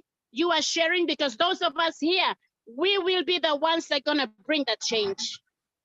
And we will not, I'm in PNG. Now there's so many things about this COVID protocol, and you have to do this and do that and to travel. Thank God for OnPassive, for Mr. Ash Mufara, for technology. That is going to bring so much more. I tell you, when we begin to put these young people or these children in Botswana, connect them there and get them online to do schooling online in whatever field, Mr. Ash has said that professionals, the best, will be on our platform. So don't you think the best of counselors, the best of musicians, the best of anything that you wish and I was dreaming of, that will be on that platform to minister to these kids, to help them, to empower them, to bring them out. We have not seen everything, but let me encourage all of us, and especially Doctor, I thank you so much for what you are doing, and all these other beautiful ladies. We are seeing this thing is coming to pass. It is going to be possible. 5 of us can do it. Hello. I said 5 of us can do it. We can change Africa. I was 10 years old and I've got this burning passion for Africa. I want to be there. It's different from Papua New Guinea. Papua New Guinea, we own the land. We are so rich. We've got everything. We are so blessed. The poverty here is not matched in Africa.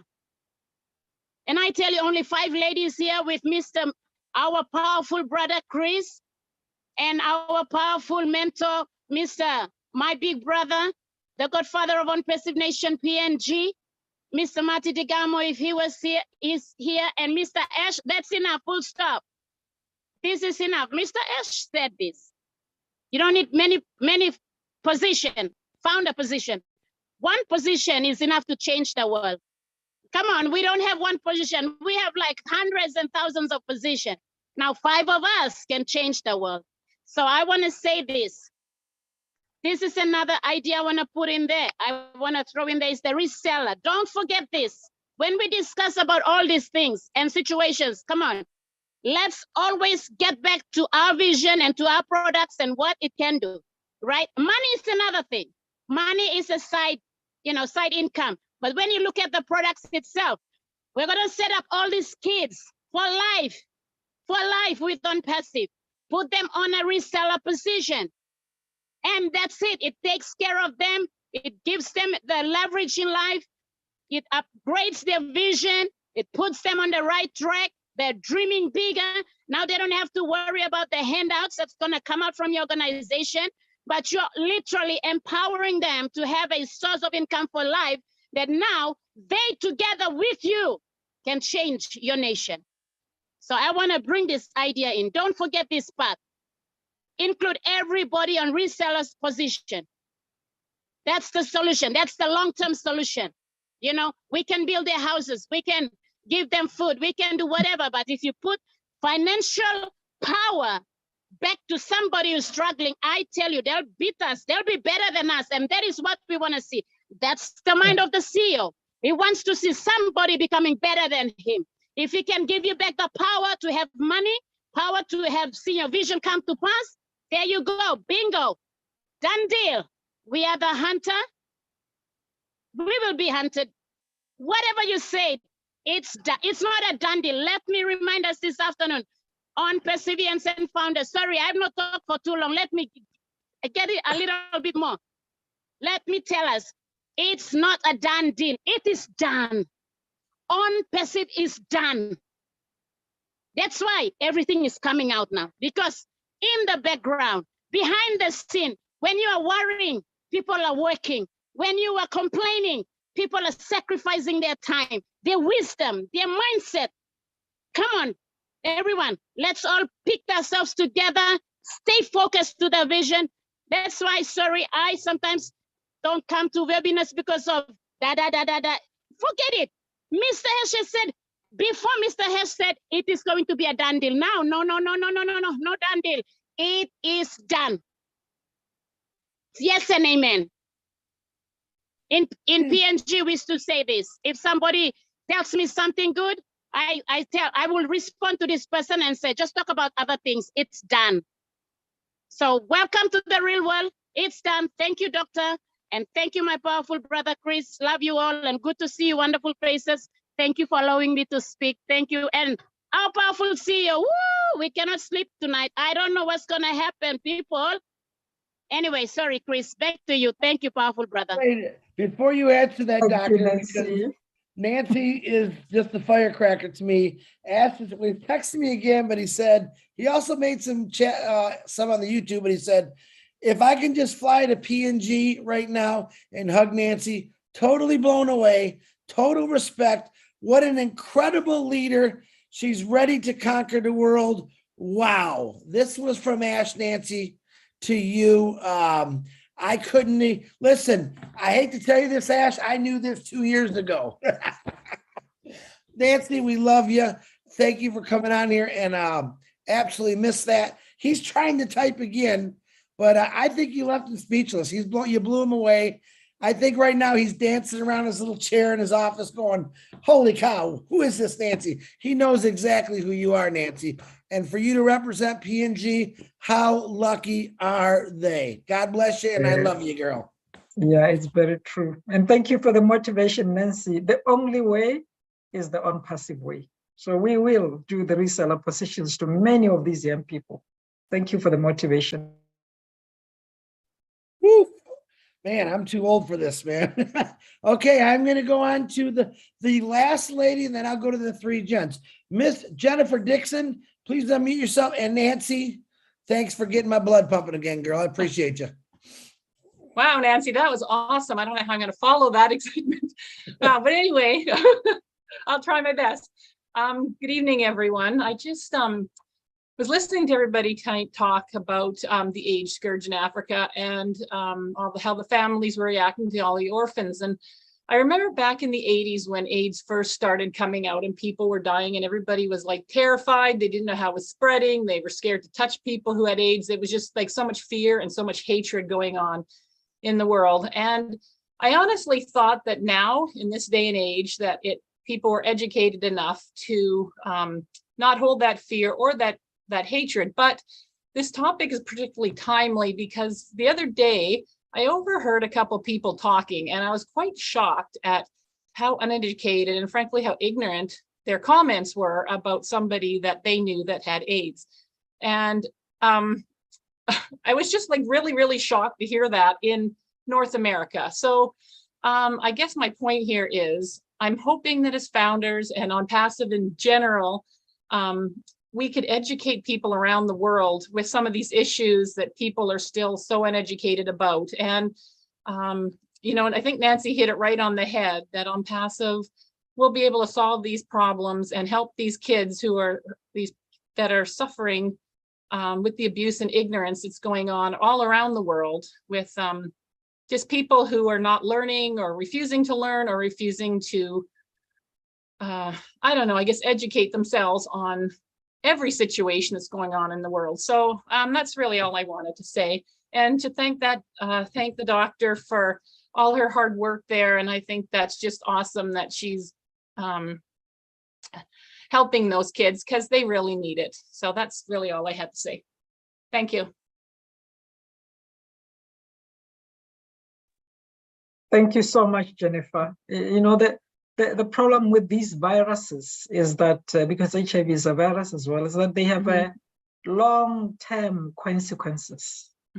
So even right now, as we talk, HIV infections have gone down, the deaths have gone down, but we are still battling with the consequences from 1997. And now COVID has come in to increase the deaths. So it's just challenge after challenge after challenge. Yeah, and truly we need to be educated, as we said, because then we will handle these challenges pretty well. Yeah.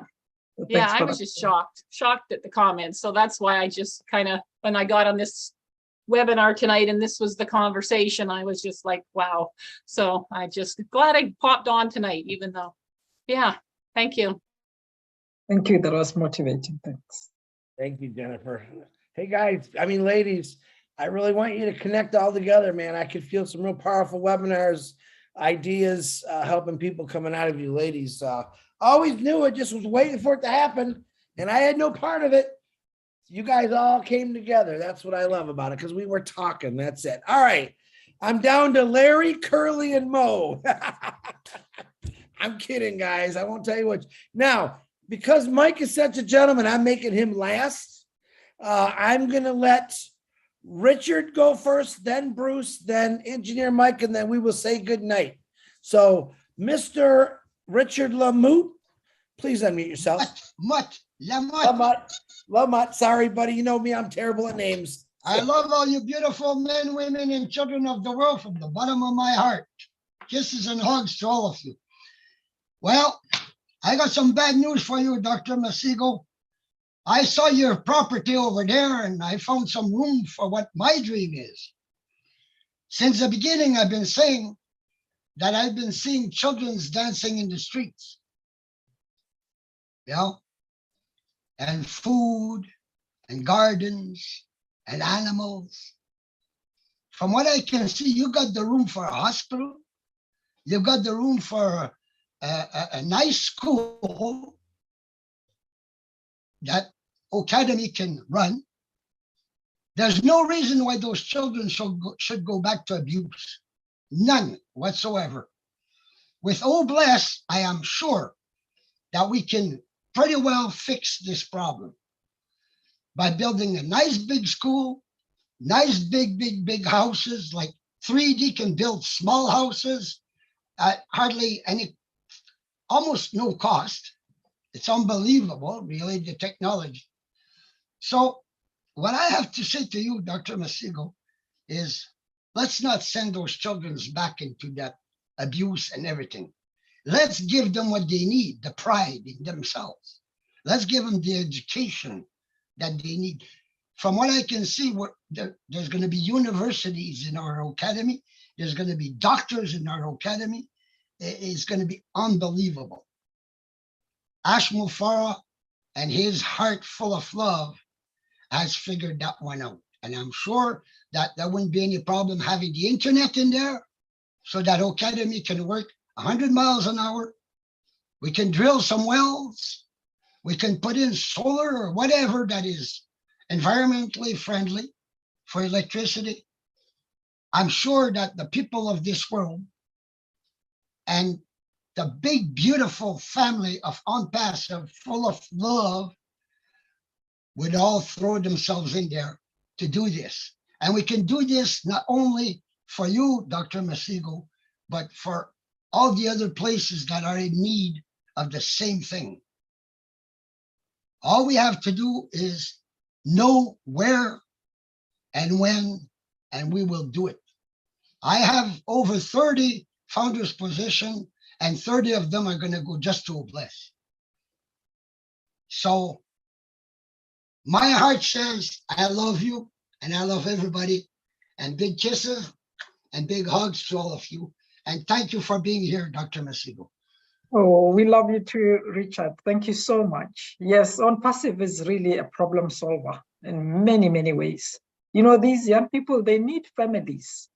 That's why we try to make change within the families, because family is very important.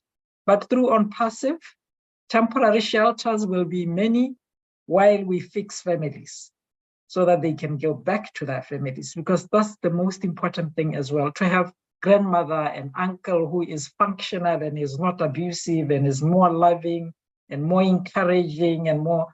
So to address the problem of one child, you are actually addressing the problem of the whole community. And Unpassive will make it easy, digitally, with its digital platforms, with its so much money, and making just everybody happy. So thank you so much, Richard. Yes, by giving them resellers position to the grandfathers and the grandmothers, yes, they will have the income so that those children do have a future and not being abused. But those that don't have these families, we will make their own little city right in there. Yeah, very true. Thank you so much. 30 positions going to Oblast. What a heart. Thank you. Thank you very much, Richard. Always the kind soul words you have there, brother. Thank you. Okay, let's do Mr. Bruce Gerstein. Please unmute yourself, my brother. Thank you, Chris. Hello, Mr. Sister Katishi, right? Katishi. You're my sister. Yes, nobody ever calls you sister here, but you're my sister, and I'm also your friend. And all these squares that you see are also your friends. And they're also your family. And that's an amazing thing to have a family like this. You know, I'm blown away by everything you've shown us. What you've shown us, though, is every need that is in every part of Africa. Whether you're in Cameroon, whether you're in Kenya, whether you're in Mozambique, it doesn't matter. All these problems are still there. But you know what? We live in the world of Unpassive, where everything is possible. Everything. So I heard some people talking about the big projects. If you look at Ashton Farah, and God bless us, he is the wings, our wings, and he carries us all the way through. The thing for us is we spread our wings so we can fly, right? So I want you to know, I've been in recovery for 41 years, and I've been diagnosed with HIV since 1987. And I used to hear about fighting this disease. And I realized there's no point in fighting this thing. Peace has never gotten through war. Peace has gotten through love. Peace has gotten through understanding. So, but what I started was I remember one thing about it, being an addict and being someone with HIV. There's big stigmas in both of them. And depending on the country, if you lose your job because you're an addict, you'll never get another job. And in both cases, whether you're an addict or whether you're HIV or you're an orphan, the one thing that goes on in your mind is, what's wrong with me? What did I do wrong? And it's true, you fulfill yourself with worthlessness. And one of the wonderful things you have is you have your rope course in your presentation. And the rope course is about personal development, believing in yourself, and learning how to love yourself. We did a thing when I was in a thing with a woman named Louise Hay, many people know her, and she healed herself from cancer. But she had a song for us. In the words, I won't sing it, went, I love myself the way I am. There's nothing I need to change. I'll always be the perfect me. There's nothing to rearrange. I'm beautiful, I'm capable of being the best me I am. And I love myself just the way I am. And it's a beautiful sing-song, sing thing. And you can't help but smile when you sing that. And maybe I'll send you the song in verse one day. I happen to my WhatsApp, I left you. But what's really important is to remember that in this world, no matter how far down you've gone, everything is possible. Marty talks about the diamonds in the rough, and for sure, you are the diamond in the rough that we found tonight. And I feel very blessed and honored to be here with you. I know that all things are possible. I looked at the dried out lake, and they were painting, and I'm sure they were happy. And I have a lot of pictures from Africa, and everywhere I went, the children were always happy because they had each other. And what's important in this world, what's important here, is that we have each other and we treat each other with love and respect and compassion and understanding. When we do those things, no matter who you are, I don't care how much money you have. I've met multi-millionaires kill themselves because they didn't like themselves. But what we do here, we build up and we rebuild and we restore. The word program of also restoration of the human spirit. And that's what your program is too. It's the restoration of children. And somewhere along the line, people will be negative around them or get into the environment, and those things will happen. And that will be their journey. But if they follow through it all and they believe in themselves, as we believe in Ambassador, everything will turn out to be very possible in this world. And thank God for you doing what you're doing. And I'll help as much as I can, because I know what it's like to work from desperation, wanting to die, being afraid to die, living in the living hell of addiction, living in the hell of people not wanting to touch me, not wanting to go near me, talking about me behind my back, laughing about when all those things happen. But I've carried through, and I love myself today, you know. I know that I love when Ash talks about that we're perfect. And I love when he talks about us being miracles, because we all are. So I love Nancy, because Nancy got such power in her words, such determination. And I may be quiet, but I have the same determination and conviction to make this world a better place. And always remember to walk in kindness and compassion, understanding and love. So I'm such an honored person to be here, and I'm passive. And I love all you guys. And I'll tell you that there's nothing you can do about it. If you got my love, take it or leave it. You got it anyway. Namaste. Thank you. Thank you so much, Bruce, and for the motivation as well. And yes, OnPassive will give us wings to fly, and we will give the young people wings to fly as well. And what motivating identity messages that you brought up. Yeah, I love myself just as I am. So these are messages we will pass on to the kids even, because identity is very important. That's why we call them ACT and MACT. Thank you. Thank you, Bruce. Thank you, Doctor. Okay, well, looks like we got 2 more hands up. No more hands, guys, please. I'm going to let Miss Joyce Hicks because she is a lady. And I'll let the other 2 guys go after. Joyce, please unmute yourself. Nice to see you, young lady. Thank you, Chris. Sorry about that. But I just wanted to jump on and tell Dr. Macejo that talking to you Monday was awesome. And that was just, I learned so much from you. But tonight, it's just like you blew me away. And I am just so proud of you and just so respect you so much. And I just thank you so much for sharing and for just giving to us and just your heart. You said it's a small project, but this is a huge project that you have taken on and you're doing great things. So I'm so blessed to be working with you. I just look forward to the things that we're going to do. And I won't get into what we talked about, but just we're looking for more social workers. And I just want to say thank you to Polly, to Willow, to Susan Hodges, and to Dr. Macejo for joining us on Monday. And also Marcianne, Gladys, and Amanda Johnson also said that they will be joining us as well. So we will, we're really excited about what's going to happen, and we'll talk about that at a later time. But thank you so much, Chris, and thank you so much, Dr. Macejo. Love you and appreciate you and really respect you for everything. Oh, I love you back, sister. And thank you for organizing. So yes, we will meet and talk more. Thanks a lot. I appreciate it. Woo-hoo-hoo, Joycey. Thanks for coming on, Joyce. You know I wouldn't have shut you down. All right, Robert, you're next, and then Mike. Boy, Mike, you better have something good to say. That's all I got to say, my brother. All right, Robert, go ahead, unmute yourself, please.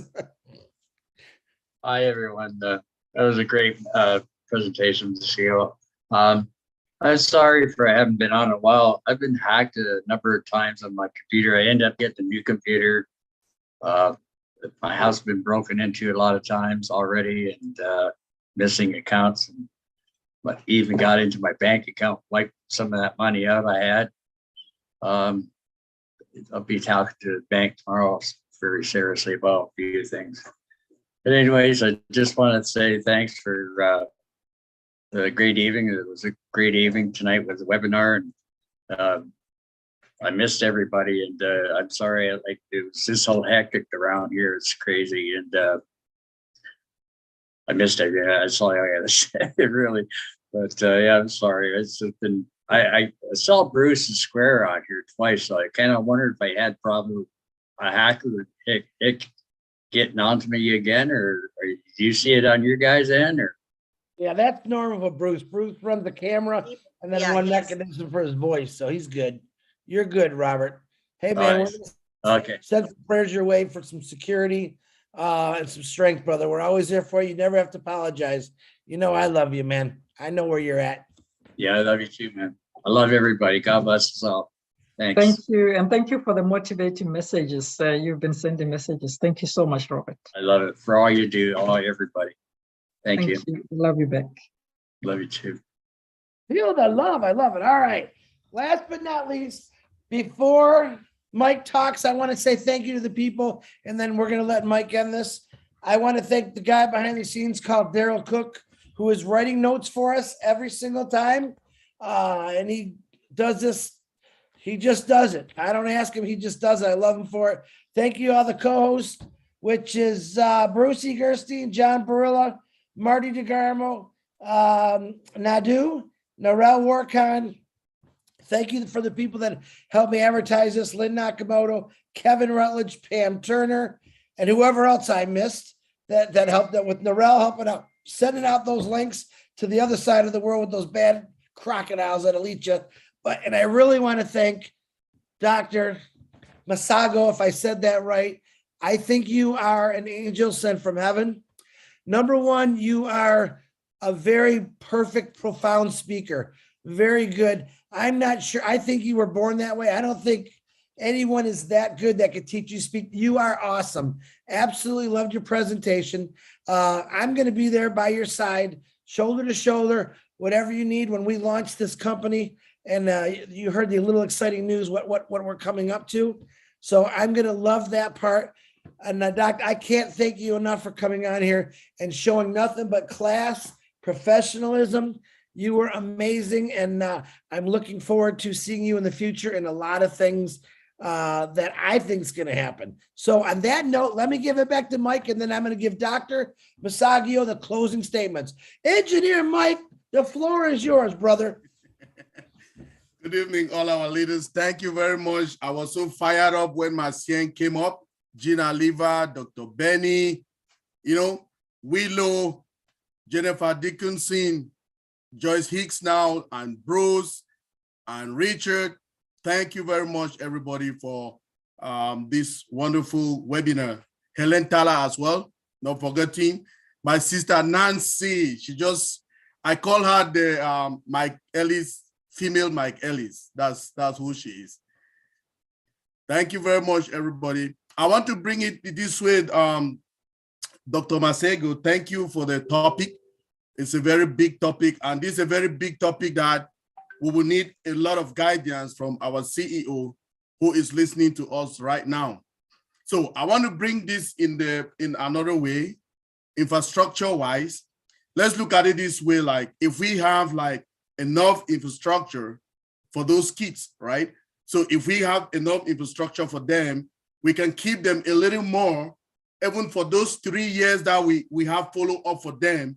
They can be in a confined area that nobody can venture to abuse them again and things like that, right? Or do any harm to them.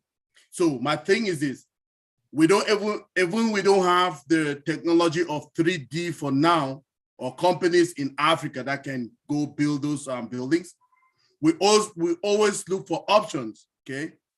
I'm working with a lot of options I have like some companies that I'm looking forward to build the gigantic metallic fast train roads in Africa. So I found some of them. We have a company that have 23 offices in Africa, okay? So with the help of the team, Chris Johnson and some other leaders, we will sit someday and we talk about it and we bring that to the attention of our CEO. Then he will give us further instructions on what to do when it concerns infrastructure, because these people, we can use them to be building whatever infrastructure that we want. For the fast train road, that's what the company I will use. So if we use them there, we use them in PNG as well. We use them all other way because they have 23 offices in Africa, okay? So I'm still doing the groundwork. Then when it is right time, our CEO will give us a directive on where to go to. So if we have those infrastructure there, we can keep those people, these kids, a little bit longer for the 3 years that you say for follow up. Then when they are going out completely, they'll be more safer in that environment. That is all I have for you, Dr. Masego. And we will work with the directive of our CEO, and I'll work with Chris Johnson, Big Bro, to make that happen. Thank you very much, everybody. Thank you, Michael. That was worth it. Hey, 2 more thanks. I do want to thank Nancy from Papua New Guinea coming on here and firing us up. I want to thank all the people that spoke.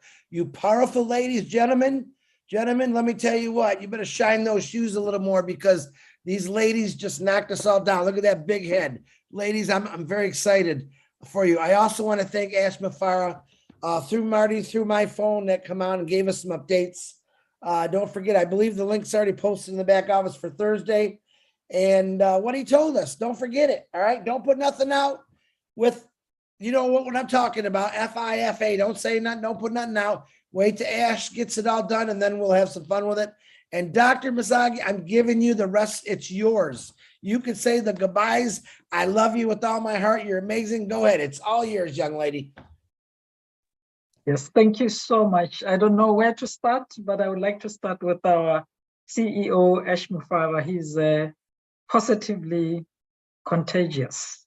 I think we should say that. Even though we have started our projects here and there, he is just firing us up. We cannot wait. We cannot wait to go out there and help the world. So thank you so much, Mr. Ash. And I would like to thank all of you, and especially you, Chris, for organizing this, and everybody else who commented and motivated me and want to partner with me. I wish we just could do it now. There is so much need in the world. And it's also important, like Mike is talking about, cooperating with us, that we are different skills here. Some are engineers, some are social workers, some are psychologists. When we bring our brains together, as Engineer Mohammed always says, there will be fire, fire, fire. So let's unite, go on, and preach on this contagious influence from our CEO. And then the world will win and the children will be impacted. Thank you so much. Woo, round of applause, guys. Give this beautiful young lady a round of applause. And I know you guys are going to help out a lot when we get this company going. It's not too far away. Good night. I love you tonight. In about less than 20 minutes, Rob Lynn's going to be on. Willow, I apologize for running a little longer. I think it was worth it. We'll continue tomorrow, unless you're going on for 20 minutes. I don't know, but I know Rob Lynn's going on at midnight for their chatty talk. Go check that out. Tomorrow, 360, I believe, is at 2:00. Not 100% sure. I don't care. When I wake up, I'll figure it out. But be there. It should be fun. Anything else that's going on? Check your back office. You might be able to get into it by now. I love you. Thank you, doctor. God bless every one of you. Say goodbye. Bye, all. Love you guys. Have Bye, a good everybody. Bye. Bye. We'll talk to you later. Bye. See you later. Have a good night. Bye. I love you. Love you Bye. guys. John, John. Good night. night. Lane. Rob Lane Bye, now. everybody.